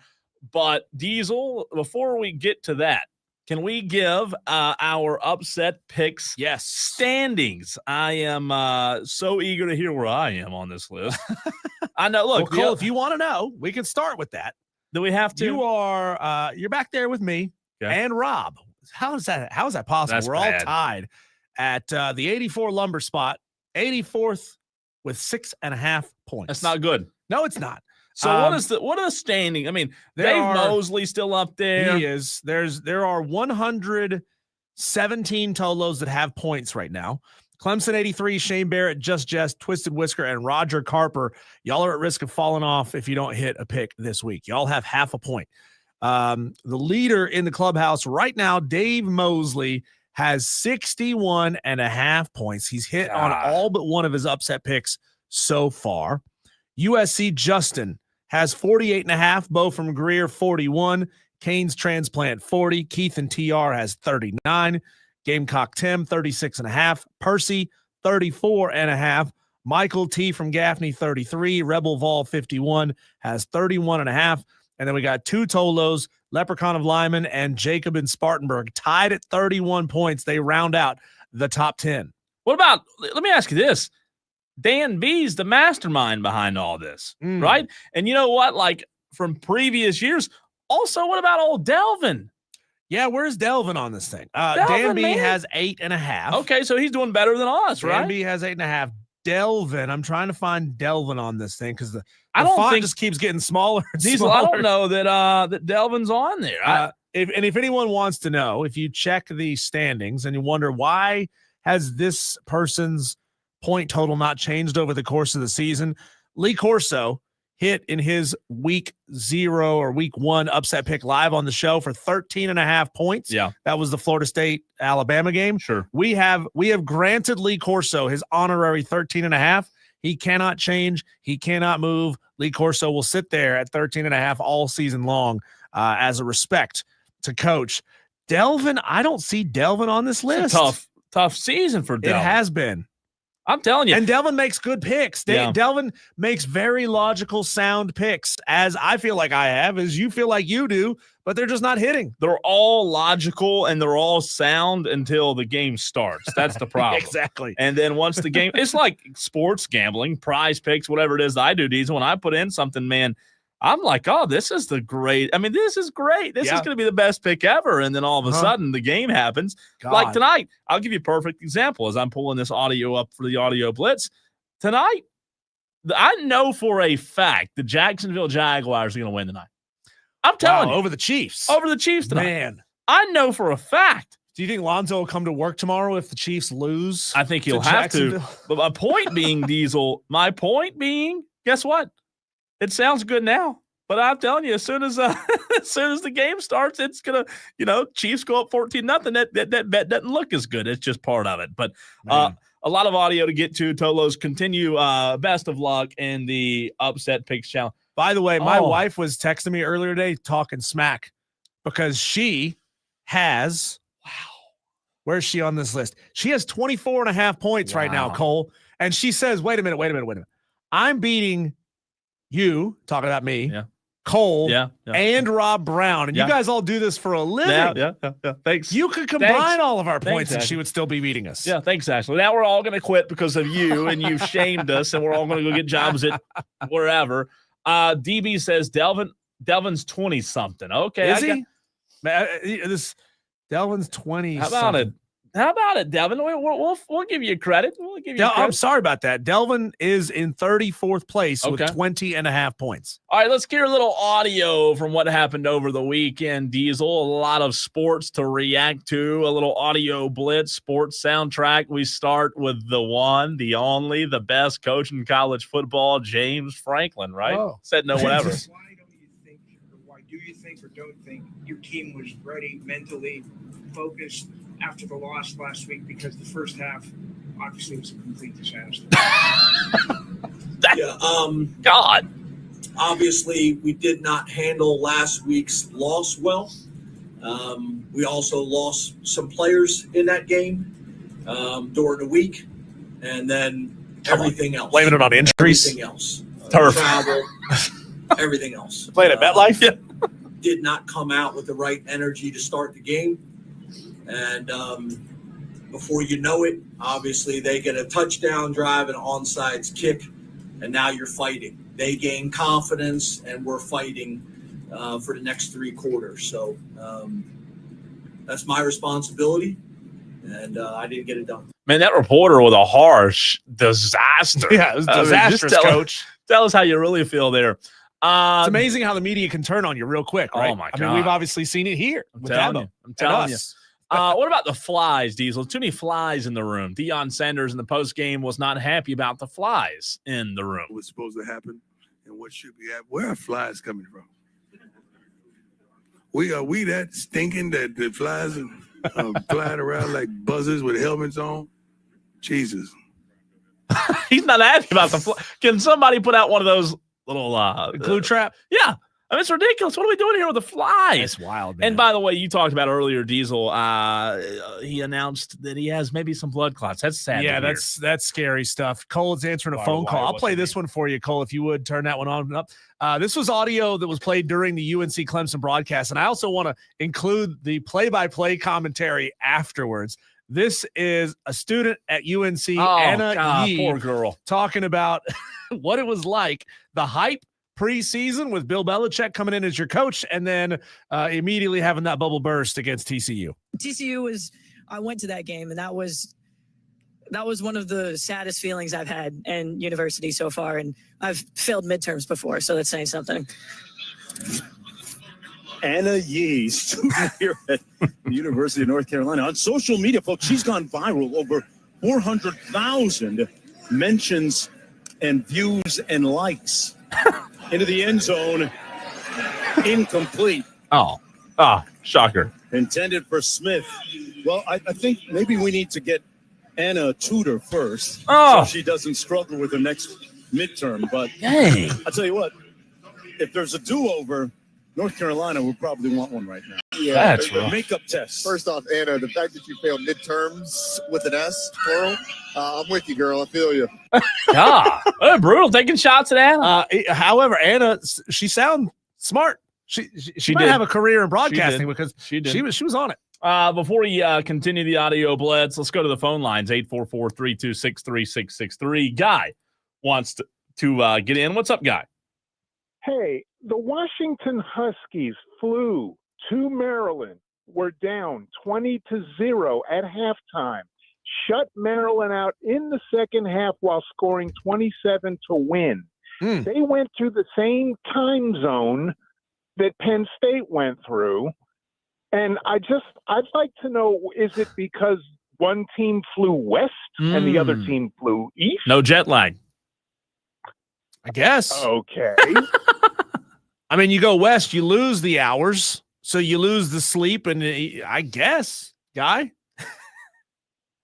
Okay, because when I'm looking at the schedule, because remember, the Big Ten is 3,000 miles long, so I'm going to see the rest of the games this year because there are a few that I want to see. Well, we did appreciate the phone call there, Thanks, Guy. We did bring that up a couple times when they added all those West Coast teams. Like, how are the East Coast teams going to handle it? The Rutgers and the Penn States of the world, when they fly all the way across the country, got to go play a game. I mean, I saw App State fly to Boise and get rocked, and then Oregon State flew to Boone, played fairly well considering Oregon State's a bad football team, and then next week we're going to see Wake Forest fly out to Oregon State to Corvallis. I mean, the airlines are winning here. They are winning. Speaking of winning, Ohio State also winning, Diesel, and Ryan Day post-game believes that he said he has the best offensive player in the country. I think, I don't think it's even close that Jeremiah Smith is the best offensive player in college football.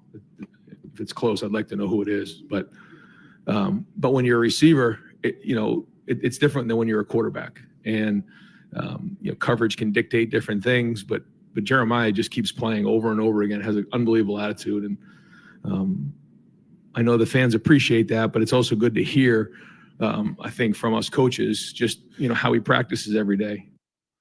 He is. He's right. I mean, he does have one. He might be the best. And what's scary is Ohio State has so many different weapons on the outside. You've got so many guys to get involved. Julian Sains playing well. Maybe I was a little, I didn't pick Ohio State like I did last year with the national championship, but they got a good shot right now. I did. You did. I picked Ohio State to win the national title. Well, guess what? They've got a good chance, I think. I think they've got a really good chance of going back-to-back. I think Oregon's going to be right there, Diesel. I think there's going to be a team or two out of the SEC that may surprise us. Maybe I think it's going to be a lot of fun. Theo Vaughn asked if he could see this was fantastic stuff. He was supposed to go back up, Diesel, to make his picks, but he was asking the female reporter on College Game Day if he could see her again. Well, we'll talk about that later. Well, the guys are ready for your second round of picks, so go ahead. Right up there. Oh, I'm already gone? You're already going. See you later. Can I see you again? No, I hope not. He asked if she could see. Attractive lady, right? Asked if she could see her again. She says, I hope not. She didn't want to see Theo Vaughn again after his. It's the mullet. It's the mullet, you think? Yeah, I think so. What about little Chris Stewart on the Ryan Williams touchdown call against Vanderbilt? Chris Stewart, play-by-play voice for the Crimson Tide. Fake the pitch, left side. Simpson scrambling, looking, firing, end zone, touchdown. Ty Simpson to Ryan Williams. 14 yards. Been a lot of talk. He's no Eli Gold. He's not. He's the replacement of Eli Gold. Touchdown, Alabama. And they ran Eli Gold off. Stupid. They ran him off. What about the UCLA offensive coordinator never practicing with the headset? Did you hear this? This is weird audio, but funny. To say this, but I had never practiced with the headset in terms of like the button to talk to the quarterback. So there's like multiple times during the game I'm calling the play, but the headset's flipped up because I'm used to being a position coach. And then all of a sudden I'm pressing the wrong part of the button trying to talk to him. Like it was a mess. Hopefully we'll get that cleaned up by next week. But just one of those days. It just all kind of fell into place. But you know what, Diesel? They still won. Yeah. They still beat won the game. James Franklin. I mean, how embarrassing is that? You lose to UCLA. Nico. Where everything about that program was down in the dumps. I mean, everything. Goodness gracious. I mean, you know how much negativity there was with Nico? I think even Snoop Dogg switched his allegiance over to Southern Cal. Oh, that's right. He's been hardcore UCLA. Yeah. Bill Belichick, Diesel, says UNC will work its way out of it after the loss to Clemson. You believe that? Here's the audio. What's your message to the team after this win today? What you telling them? I'll keep my conversations with the team between myself and the team. But I'll just say we're gonna work through it and work our way out of it. We'll get better every week and keep working every week, prepare for the next team. Gonna be ready to go. And that's what we're gonna do. Gonna work our way out of it. The old says Bill Belichick is back. He is with the post game. I wonder though, Diesel, at what point, and I wanted to bring this up earlier, but I didn't get a chance. At what point does Bill Belichick lose the locker room? Like these are young guys. Has he already?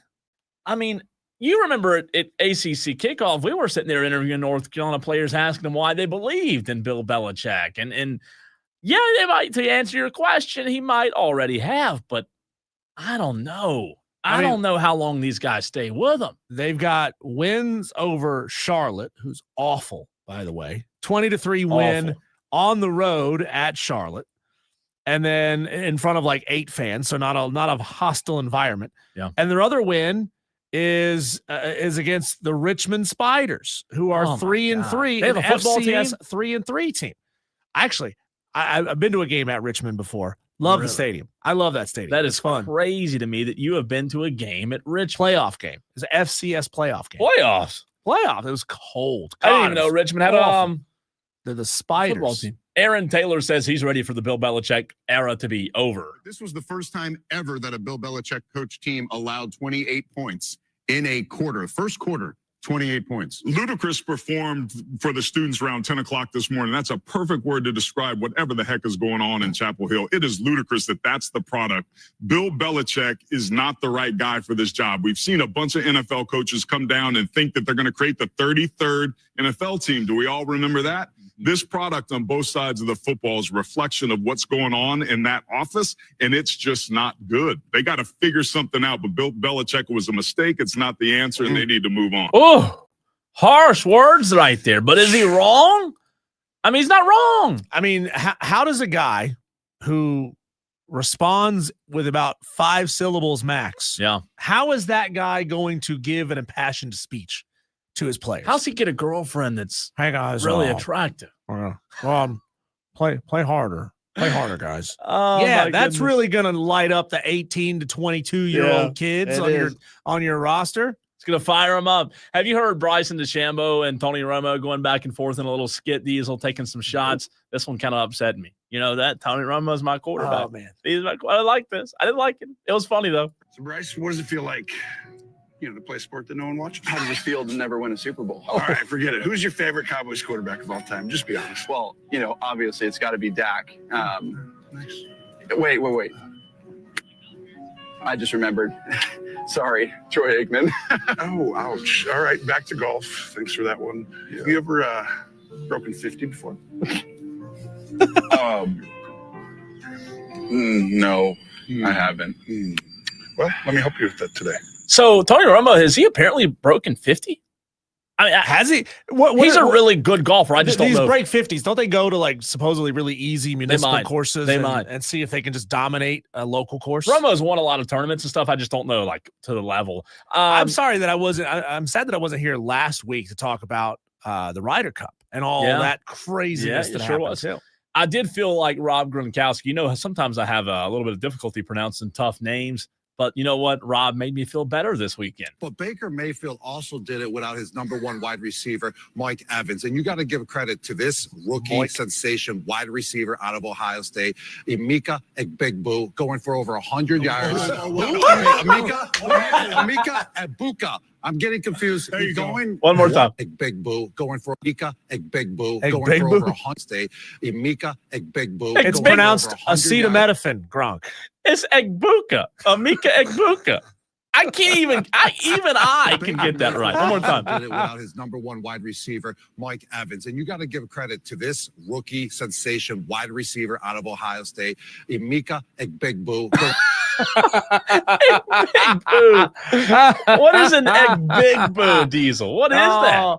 That's called he read it off the teleprompter for the first time and tried to say it live in real time. Come on, Rob. Man. Good Come stuff. on, Rob. How much Tylenol did his mom have when she was pregnant? I love it. Aaron Glenn, not a good start in New York. What is he going to do after being 5-0? You're 0-5, which no Jet coach. Oh, I'm sorry. I said 5-0. I had those backwards, Diesel. 0-5, big difference. You're 0-5, which no Jet coach has ever been in his first year. And I just wonder, how stunning is that to you that you're sitting here, sitting on that record? Tough game. It's a tough game. And it's coached and played by real men. Is that Denzel? And listen, I'm gonna embrace this challenge. And King Kong just like ain't got bleep on me. And we're gonna figure out as a team, we're gonna figure out how to get out this hole. So, me being the head coach, listen, we're 0-5. Okay, I got it. But we're gonna figure this thing out. You know how bad the Jets have been, Diesel? Like really, really bad. Think about how bad they are now. First head coach to ever start 0-5. Yeah, it's amazing when you can keep finding ways to break records as the Jets. That's Wider. What's your name? Fascinating that he can keep doing that. I got a little audio blitz going for you here on the Fan Upstate.